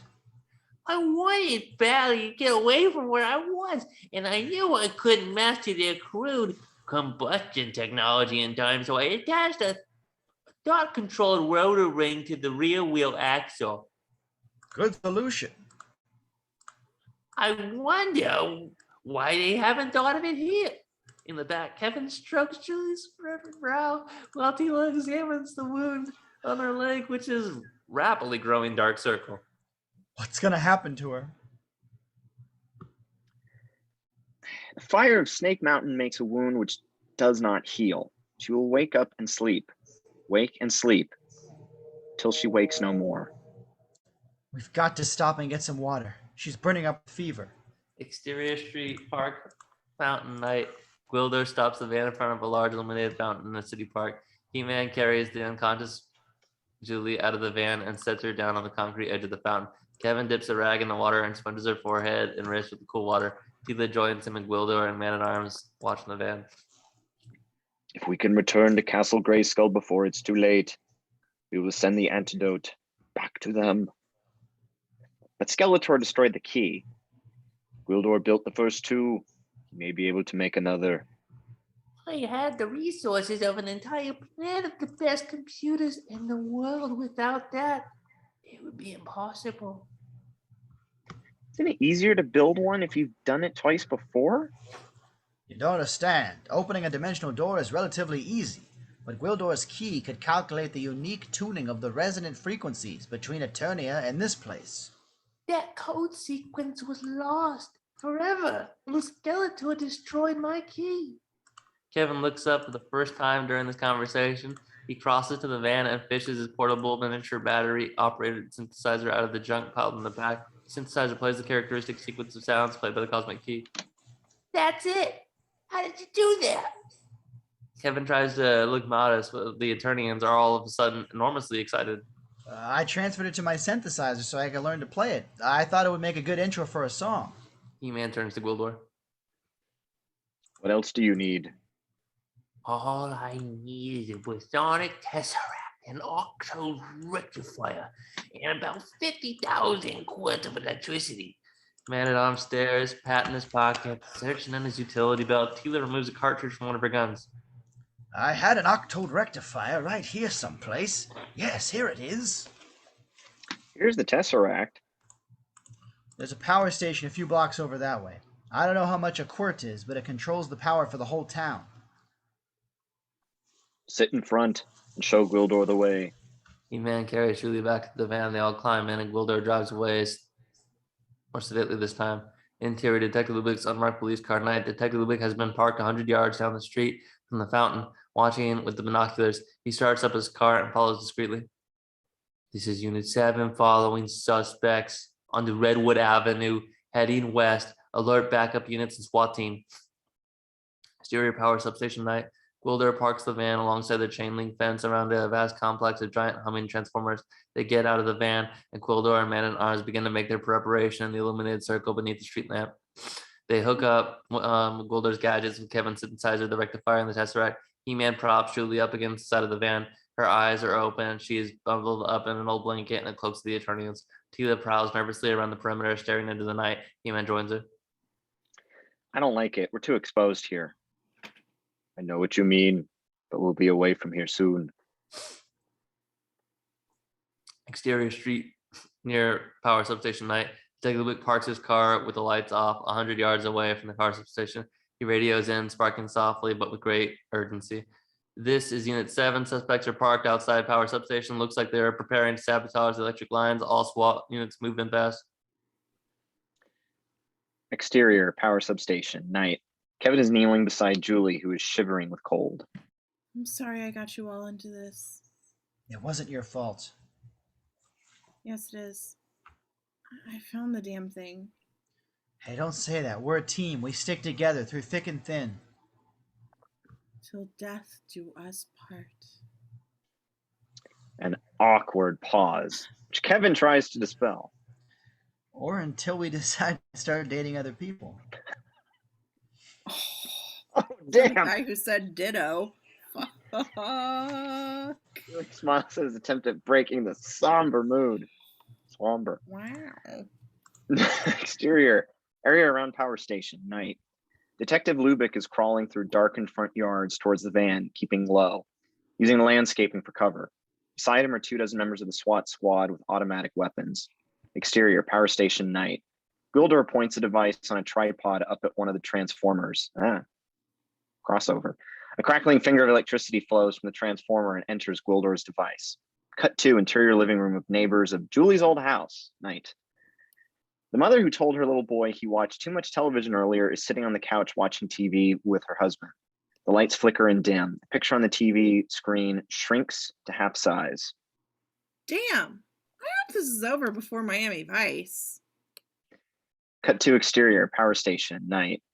Gwildor presses a button on Kevin's portable synthesizer and it plays the characteristic series of sounds from the cosmic key.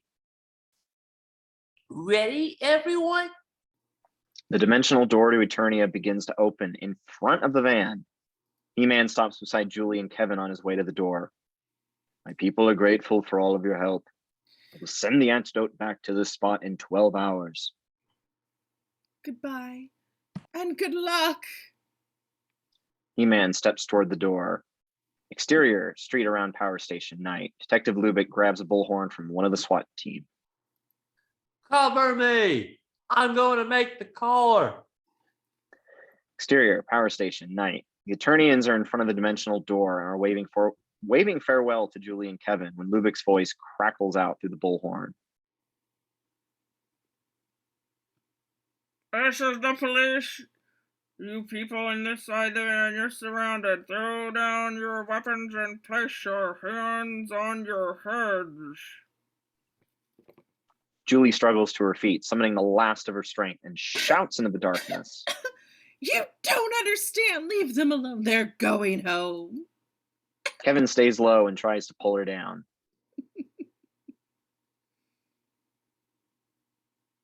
Detective Lubick runs out of the darkness, shoves his gun into Kevin's ear, ouch, and snaps handcuffs onto his wrists. You're not getting away this time, kid. Julie drops her blanket and runs toward the Eternians. Help us. The SWAT team lobs a tear gas canister at them, which explodes beside the van. The detective is blinded by the fumes. Better than being blinded by science, I guess. He staggers up to Julie, shoving Kevin ahead of him. They knock over the synthesizer and Gwildor's apparatus. It sparks and shorts out. Suddenly, there is a brilliant flash of light like a nuclear explosion and a sound like the ripping open of the universe. Cut to exterior, Eternia, forest, day. An entire circular chunk of an American town is transmitted to the midst of a forest in Eternia. He-Man, Tila, Man-at-Arms, Gwildor, Julie, Kevin, Detective Lubick, Kevin's van, and 100 square yards of street, curb, parkway, cyclone fence, electrical transformers, and wires are now under a burning noonday sun in a clearing in the midst of a forest in a range of low rolling mountains. The three Eternians are jubilant. They embrace one another happily. Gwildor stands apart from them, nervously aware that they are back in Skeletor's domain. Kevin and Julie are stunned speechless. Detective Lubick covers his fear by being aggressive, points his gun at Tila. You're under arrest. She laughs at him. Put away your weapon. You have no power here. I don't know where here is, but take us back now. That's quite impossible. For a while, you're in Eternia, and that's Skeletor's castle, Snake Mountain. She points to the horizon, and the detective turns to look. In the distance, a high barrier, like the Great Wall of China, meanders across the landscape. Behind the barrier, a grotesque castle dominated by a carved stone snake sits on top of a high peak. The detective starts to tremble. He looks down at his hand, which is shaking so bad he can't aim his gun. Tila gently puts her hand on his arm and takes the gun away from him. I think I'd better keep this until you get used to our world. He-Man and Man-at-Arms have been orienting themselves from the visible mountain peaks. Skeletor is not expecting us, but we have to move quickly. We're an easy target in this clearing. I'll bury the vehicle under some trees. What about them? They'll be safer with us. They nod agreement, and He-Man turns to Kevin. In case you haven't guessed, you're on another planet. Your best chance to get out of this alive is to follow us to Castle Grayskull. I'll do whatever you want, but if we're from different planets, like you say, how come we speak the same language? I suspect that we have common ancestors. We can talk later, but now we have to free the sorceress, or Skeletor will rule forever. We may already be too late. Exterior mountains, day, later. Cut to the group. Whatever. The group proceeds single file with He-Man, Man-at-Arms, and Tila in the lead, followed by Gwildor. Kevin and the detective bring up the rear, carrying Julie in a litter improvised from the gray cloaks of the Eternians and two young saplings. They head towards the lush mountain valley below. Behind them, the street, fence, and transformers have been cleverly camouflaged with a heap of brush and tree branches. Gwildor looks over his shoulder at Kevin laboring with the litter.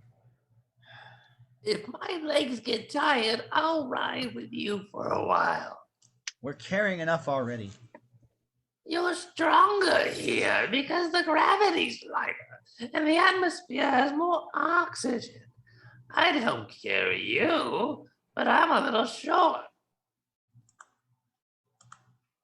If you were any shorter, you could polish your shoes with your nose. Gwildor looks bewildered and glances down at his feet, unaware he has annoyed the two of them. What a curious idea. Cut to exterior, foothills, forest, day. They follow a path where the forest thickens into a tangle of heavy vegetation. My shoulder hurts. Yeah? Listen, kid, I've got a theory explaining everything. Back there by the power station, I came in to make an arrest. I must have got shot in the shoulder, and now I'm in the hospital somewhere, and they're giving me lots of drugs. I heard guys can have real hairy dreams on the operating table. Then all this is just a dream. It makes a lot of sense, except... What? Why does my shoulder hurt? Quiet, you two. Skeletor's got patrols out. He-Man leads them down into a deep ravine. He halts at a large rock outcropping, almost obscured by the heavy vegetation. He pulls aside some vines and scrapes some red moss off the rock with his sword. Underneath the moss, a corroding metal plate with a slit in it is set into the rock. We'll find food and water inside, and a safe place to plan our attack. He plunges his sword into the metal slot, and a secret door in the rock grinds slowly open. I'm not going in there. No way. If it's just a dream, what do you care? Out here is dream, and there's nightmare. Give me back my gun and let me fend for myself. You wouldn't last a day on your own. You don't even know what things to eat. Give him his gun back, Tila. She hands the detective his gun. He snatches it from her and starts backing away through the vegetation. So long, folks. I wish I could say I'll miss you, but I won't. He turns and runs away through the thick jungle vegetation. As soon as he's out of sight of the others, he runs into a Skeletorian robot commando who seizes him and holds him tight. The detective cries out with terror as the huge robot commando begins to interrogate him in an unknown language of buzzes and clicks while crushing him painfully in cruel steel talons. He-Man comes leaping through the undergrowth, picks up the robot commando, and raises him high overhead. The commando drops Detective Lubick and rights, or probably rides, and twists in He-Man's grip. He-Man hurls the commando against the trunk of a jungle tree, shattering it to pieces. Then He-Man picks up the detective's gun where it has dropped and goes over to the detective, who is lying on the ground and trembling. I think you'd better stay with us a little longer. The detective nods meekly, stands up, takes his gun from He-Man, and follows him back to the cave. Interior, caverns underneath Grayskull / entrance, day. They enter the caverns in single file. Kevin and Man-at-Arms carrying the litter with Julie's unconscious form. Just inside the entrance is the skeleton of an ancient warrior who sits there, fully armed, still on guard as he was hundreds of years ago when he died. Interior, caverns underneath Gray Skull, deeper. It's dark inside the caverns, relieved only by a faint glow from the clothing of He-Man, Tila, Man-at-Arms, and Wildor, and the constant dripping of phosphorescent water down the numerous stalactites. They pass frequent remnants of high-tech systems, pipes, conduits, electrical relays, servo mechanisms, and old discarded robots, indicating that at one time long ago, the caves were in regular use. He-Man calls a halt after a while beside a spring that trickles out of the rock wall into a tiny basin. We can rest here for a while. Kevin, it's so dark. I can't see you. I'm right here. We're in a cave. He holds her hand as she drifts off to sleep. He-Man kneels down beside Gwildor. Do you think the boy's synthesizer will be able to free the sorceress? It ought to work. The same sequence of frequencies that brought us here can open a dimensional door in the throne room. The trick will be getting close enough to the sorceress. We have to rely on battery power. We don't have 50,000 quartz here. We have the advantage of surprise so far. That should help us get to the throne room. The detective is standing beside the trickling spring. He has just drunk deeply of the water. I thought you said we'd find some food here. I'm starving. Look in the crevices for cave slugs. They're chewy, but nutritious. He-Man reaches into a crack in the wall and pulls out a hideous phosphorescent slug. No way I'm gonna eat anything that glows. Suddenly, there's a booming noise that echoes through the caverns. The Gate of Idris. Someone has forced it open. They must have found the remains of the sentry outside. Quickly, the servants of Skeletor have entered the caverns. Tila glances around at the cavern. This is no place to make a stand. Follow me. He-Man picks up Julie's stretcher and hoists it into his right shoulder. Where's Gwildor? Gwildor sticks his head up from behind a rock, his mouth full of glowing cave slugs. Going so soon? Hop on my back or you'll miss the next battle. He-Man, carrying Julie, sets off at a fast pace up a tunnel that slants sharply upward off the main cavern. Man-at-Arms picks up Gwildor and carries him, dripping phosphorescent saliva, up the tunnel after He-Man. Tila and Kevin and the detective hurry along behind. Interior, caverns, uphill, passageway. He-Man leads them in the steep, narrow passageway. The tunnel is very old, and in places the roof has fallen in, covering the floor with large boulders that have to scramble over. Interior, caverns beside trickling spring. A detachment of Skeletor's robot commandos pours out of a side tunnel and mills around at the side of the spring. Their leader notices a trail of Gwildor's phosphorescent saliva leading up one of the passages. He calls out a command, and a squad of heavily armed troops hurries up the tunnel in hot pursuit. Interior, uphill passageway. Gwildor hears the footsteps of the pursuing troops and twists anxiously in Man-at-Arms' grasp. They're close behind us. I don't want to die down here in the dark. There's no good place to die anywhere. Don't be a coward. They reach a blind end to the passage. He-Man stands there, staring at the rock wall. Now they can all hear the clatter of laser armor as their pursuers clamber over the rock they have just left behind. Funny, right now, I'm dreaming I can hear a bunch of guys behind us. It's no dream. Then we're trapped. Tila and Man-at-Arms turn to make the last stand, but suddenly He-Man finds a spot in the rock he had been looking for, a thin slit to set in a rusting metal plate.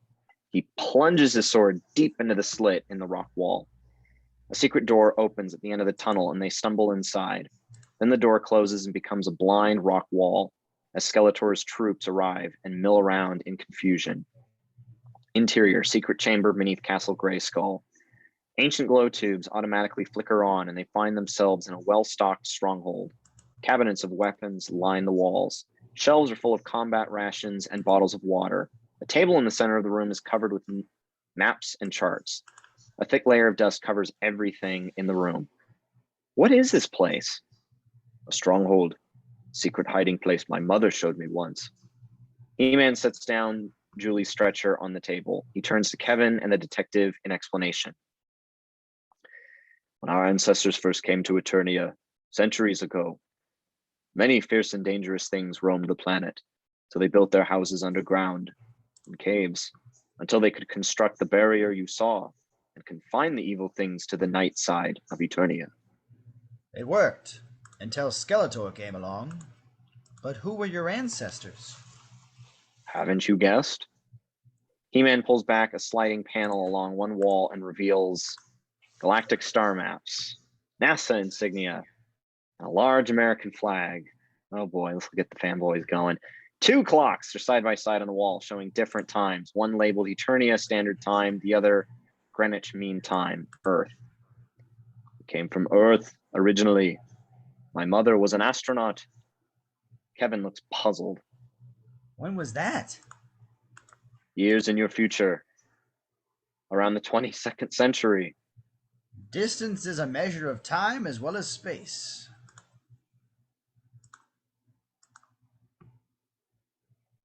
Oh, geez, my pension must be enormous by now. Don't get excited, it's only a dream, remember? He-Man sighs. Things would be a lot easier if that was so, but unfortunately, Skeletor is real. He leads them to the far wall and presses a secret button. The wall panel slides back, revealing the dungeon of Castle Grayskull. Interior, Dungeon of Castle Grayskull, night. They set through the secret door into the deepest underground chamber of Castle Grayskull. It's a large domed room lined with hundreds of cell doors in the stone walls behind which their friends and allies are imprisoned, frozen in a kind of stasis, just like the sorceresses in the throne room. Each cell is locked with a glowing shaft of light that blocks the door. Each door hums its own complex pattern of sounds in resonance with its own force field. Gwildor, can you analyze the harmonic frequency of these cells?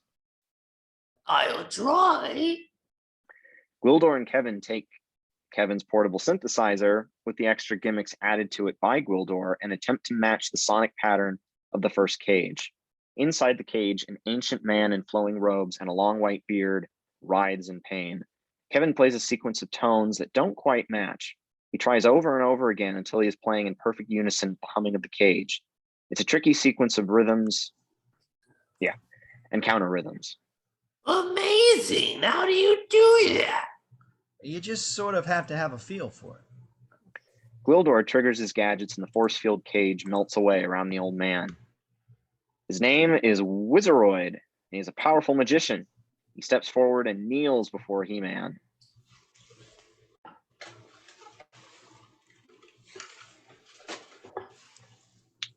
Death to Skeletor! Arise, old man, and give me some ointment of Xanthon. This girl has suffered the fire of Snake Mountain. She is close to death. Wizardroid reaches inside his cloak and takes out a leather bag. The hidden gifts of the sorceress are free to all. Take this wine. He removes a jar of ointment and kneels beside Julie's litter. Tila pulls back the blanket, revealing Julie's leg wound. Her whole thigh is now cracked and blackened like a burnt tree limb. Wizardroid smears the ointment on her wound. Maybe it's Maybelline. We're not sponsored. The recovery is miraculous. You can almost see the fresh blood returning to her leg and the poisons disappearing. Julie sits up and looks around, fully alert for the first time since she was wounded on the fire escape. She looks down at her leg and begins to cry. Then she embraces Kevin, who is kneeling beside her. See? I told you it'd be okay. That wedding, though. Interior, throne room, night. A terrified chief of security grovels on the floor in front of Skeletor. And what did you find in the caves? A sign of recent entry. Someone has forged on cave slugs. We followed a slime trail and found nothing. And the chrono scanner? It is very damp there. Your magnificence. Well, the scanners turned up only one trace. The security chief gestures, and a faint ghost-like image of Julie lying on her litter, unconscious, appears in the room. I cannot imagine what this girl is doing asleep in the caverns. Your job as chief of security. You're not asked to imagine things. You're expected to know them. Yeah. And what do we know? We know that a scout commando failed to report on schedule, and that someone is in the caverns. Therefore, it was your duty to sound the alarm. Should I know? Should I sound the alarm now? I shall see to it. Skeletor turns to his other security chiefs. Offer his soul to the snake gods below, and alert the castle He-Man has returned. Robot commandos seize the chief of security and throw him down the bottomless shaft beneath Skeletor's throne. He screams all the way down to inaudibility. Cut 2, interior, dungeon of Castle Grayskull, night. Gwildor has been freeing other prisoners using the synthesizer. He now has 6 of them, counting Wizardroid. They are all powerful warrior heroes with unique costume and powers. Blastar, who can fire powerful energy beams from his hands. Mandroid, left side of whose body is pure robot with powerful weapons concealed in the robot half. Netor, who can fling thin gossamer nets stronger than heavy steel cable. And Mirror Man, whose armor is covered with shiny mirror segments that can catch and reflect back the laser beams of his opponents. The harsh, urgent sound of an alarm reverberates through the entire castle. Gwildor presents these men to He-Man, gathered in a semicircle behind him. I have freed 6 prisoners, all ready to fight. And follow me, send our guests back down into the caverns. But before anyone can move, one of Skeletor's robot commandos quietly enters the dungeon and aims a huge photonic laser at He-Man. Detective Lubick is the only one to see the robot aiming this impressive-looking weapon at He-Man. The commando presses the trigger and the laser glows. Look out! Detective Lubick hurls his body in the path of the beam of light as it stabs toward He-Man. Tila fires her blaster and the laser explodes in the commando's hands. Detective Lubick falls down wounded, a large hole burned in his chest. Gwildor panics and runs for the door back to the caverns, the synthesizer abandoned on the floor behind him. Kevin snatches up the synthesizer and slings it over his own shoulder. He-Man kneels sadly beside the detective. You saved my life.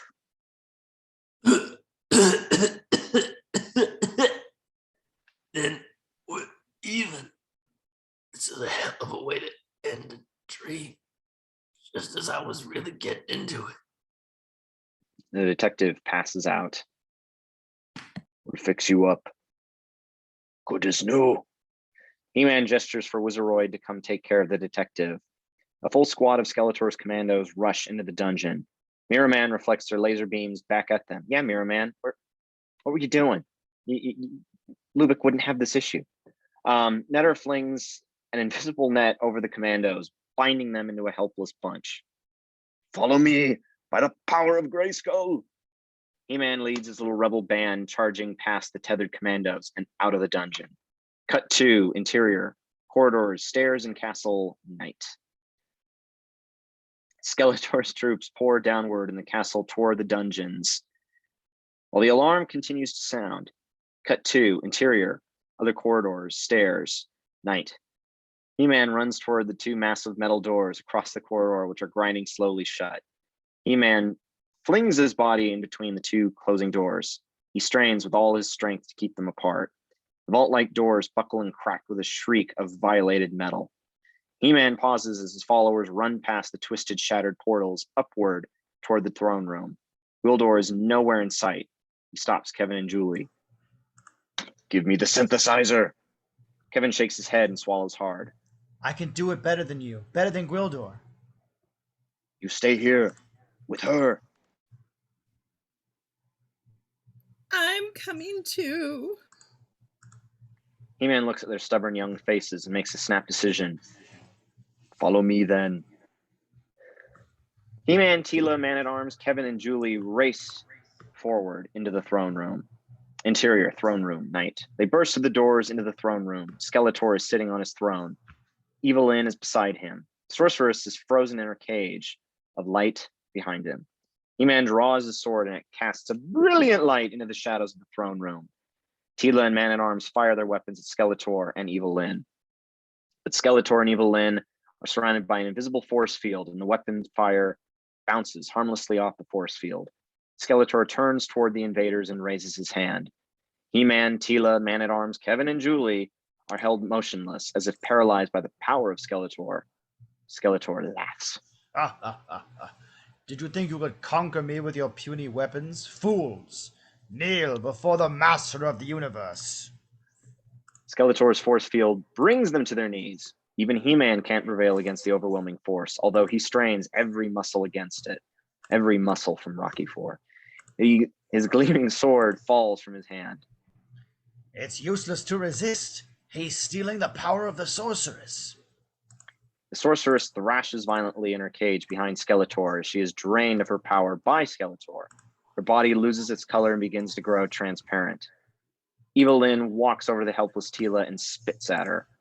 Beastman appears from the shadows and runs his fingers playfully through Julie's hair. She sees the hideous scars on his face where she threw the acid at him. In regard to me, master, I will teach her to worship you. They must all die, as a warning to all who would challenge the might of Skeletor. Offer their souls to the snake gods below. No! Julie looks with terror at Kevin. Let her go. Skeletor turns his death's head face toward Kevin. His deep, resonant voice purrs with ironic courtesy. Gallant youth, you may go first. By some strange trick of acoustics, we will be able to enjoy hearing your screams for a long time as you fall. It is an excellent experience. Kevin! Beastman picks up Kevin, who still has the synthesizer slung over his shoulder, and tosses him into the yawning abyss beneath the throne of Skeletor. Skeletor, your name is cursed through all eternity. Julie screams as Beastman picks her up and hurls her into the pit as well. Interior, bottomless pit. Kevin and Julie find themselves falling forever. Skeletor's booming voice is audible above as a fading, wordless rumble above. In the dim light, Kevin sees the walls of the shaft racing upwards past him. The wind whistles in his ears. Then he sees a synthesizer floating almost within his reach. With great effort of mental control, he forces himself to stretch out and manage to wriggle closer to the synthesizer. He seizes it and clasps it into his chest. His fingers fumble with the controls, but finally he presses the right button and the synthesizer begins to play its unique sonic pattern over and over. Cut to interior, throne room, night. Skeletor hears the sonic pattern of the synthesizer from far down the tube, amplified and re-echoed by the acoustics. It seems to come from everywhere within the room. Skeletor looks around, bewildered and angry. Behind him, Skeletor sees the cage of light, which contains the sorceress begins to flicker and synchronize its rhythm with the rhythm of the synthesizer. Impossible! The cage of light, which contains the sorceress, dies away. The sorceress steps free, and Skeletor no longer controls her power. Free at last! No wonder. No longer can you use my power against the forces of good. Cut to interior, bottomless pit. Kevin and Julie cease falling. Then they slowly begin to rise back up toward the throne room. They float in midair beside one another, embracing with tears of joy and relief. Cut to interior throne room. The sorceress gestures at Skeletor, and the force field holding He-Man and his friends collapses. He-Man picks up his sword from the floor and charges at Skeletor. By the power of Grayskull! All of Skeletor's robot commandos and cyborgs rush to attack He-Man and protect Skeletor, but He-Man hacks his way through them with his magic sword like a shovel through shaving cream. Skeletor sees the tide of battle is against him. He takes his own cosmic key that hangs at his belt and starts to punch buttons to open a dimensional door and escape, just as Gwildor did once. But suddenly, a seeking grappler snakes out of the shadows at the edge of the room, snatches Skeletor's cosmic key out of his hands, and returns it to Gwildor. Gwildor, trust a Thenurian to show up. You really need him. Skeletor gives a cry of fury and frustration, turns and ducks through a secret panel in the wall behind his throne. He-Man follows him through the secret door, leaving Tila, Man-at-Arms, and the others to finish up with the commandos. Interior, tunnel, night. He-Man races up a winding set of stone stairs inside a high stone shaft. Above him, Skeletor throws down a huge rock. He-Man dodges, and it misses him. Exterior, roof of city, night. He-Man emerges on the roof landing port of the city, the same spot where the victorious Skeletor had arrived to take command. Skeletor is running toward a blackbird-like airship, which is waiting with its engines running. He-Man overtakes him and attacks him with a flurry of sword strokes. Skeletor parries the blows with his ram-headed scepter, which strikes foul, pestilential sparks each time it connects with He-Man's sword. He-Man forces Skeletor back across the top of the city, destroying walls, battlements, machicolations, antennas, ventilation ducts, and airship fueling pumps as they duel. The landing port becomes wreathed in thick, dense smoke, lit by the fiery glow of burning airship fuel. Finally, He-Man forces Skeletor back to the edge of the roof, where a demolished parapet opens into a sheer 2,000-foot drop to the jagged rocks below. He-Man shatters Skeletor's staff with one final blow of his sword. Skeletor kneels, exhausted, in front of He-Man. Do not kill me, He-Man. I surrender. It's like the end of Spectre. He-Man hesitates a second, astonished that Skeletor would beg for mercy. He lowers his sword. I will take you prisoner. If you... He-Man doesn't get to finish because Skeletor takes advantage of the moment's hesitation to pull a hidden dagger and lunge for He-Man's vitals. He-Man dodges. Skeletor misses, and the force of his own attack carries him over the parapet. Exterior, high up the side of the city, night. As he falls, Skeletor grabs for a stone ledge, grabs hold of it, and his grip is powerful enough to stop his fall. But the rotten stone breaks under his weight, and he falls down again toward the jagged rocks below. Exterior, rocks below city wall, night. Skeletor lands and impales himself on the sharp rocks. Interior, castle throne room, night. Waves of Skeletor's troops pour into the throne room. The sorceress raises her hands and speaks in a commanding voice. Skeletor is dead. Throw down your weapons. The reign of fear is over. The troops pause, look at one another, throw down their weapons, and cheer. Kevin and Julie embrace one another, glad to be alive. Interior, castle banqueting hall, day. A great victory celebration is in progress. Servants remove steaming platters of delicious-looking food from the table assemblers. The sorceress sits at the head of the table, with He-Man to her right and Kevin and Julie to her left. Further down the table, the detective, his right arm in a sling, sits between two beautiful young attorney and noblewomen who vie to cut his algae steak for him and feed him choice morsels. He's clearly having the time of his life. Next thing, I know this big robot thing grabbed me, so I whip out the old 38. 38 what? The detective pulls out his revolver and hands it to her. The safety's on, but don't touch the trigger. Ooh, it's so heavy. Is it really made of metal? Sorceress is talking to Kevin and Julie. The debt we owe the two of you is in some way our greatest debt of all. Your courage and self-sacrifice will be a shining lesson to us through the years. As you know, Detective Lubick has been given his own castle. We just like to go home. It's not that we don't like it here. I mean, now that Skeletor's dead, it's a pretty nice place. Did I say something wrong? Sorceress frowns. Oh yeah. No. It's just that when we went to look for his body, there was no sign of it. Carrion birds.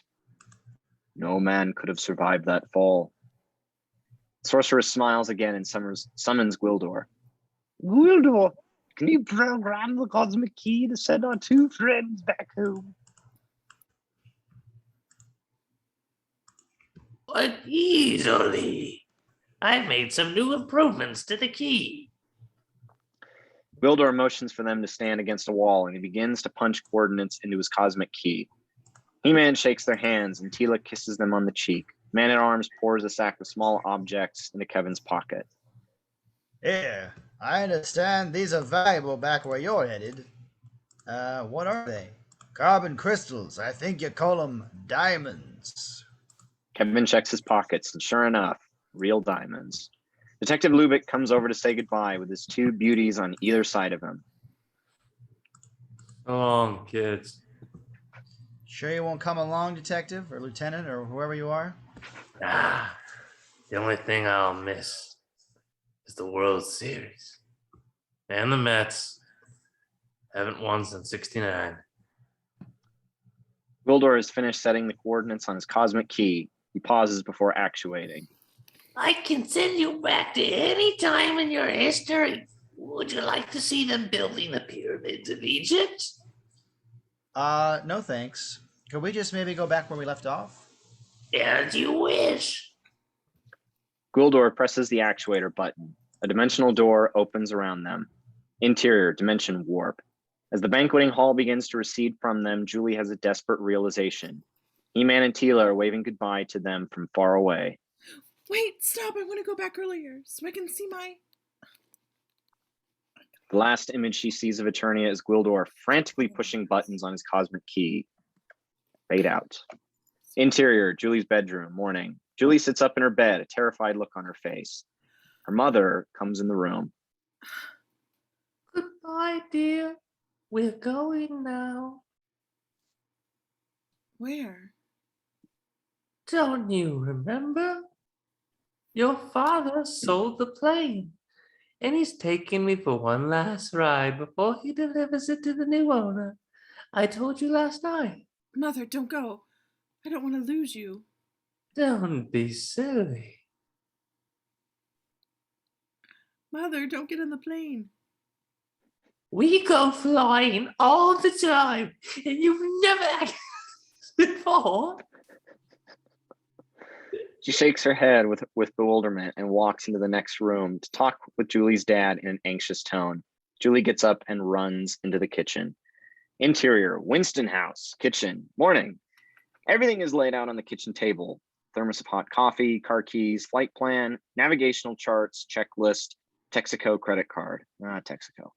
Julie in her pajamas sweeps everything off the table and into a paper bag. Then she runs out the back door.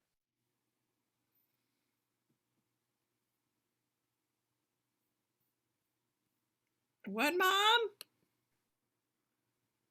Margaret! Don't tell me you're siding with her. Women! Exterior, woods behind Julie's house, day.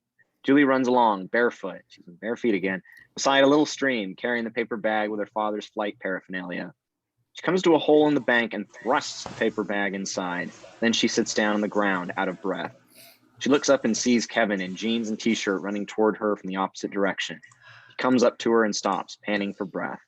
Your folks. Gotta stop them so they don't... I just did. Kevin pauses, relieved, uncertain how to continue. Do you know? I know everything. I was there.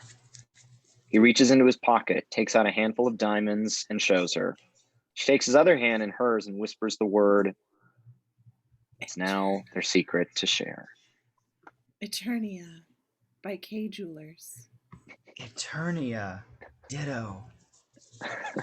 Fade out. The end. Oh my god. Thank you for watching. If you did slough through this whole thing, I'm so sorry. You guys were awesome.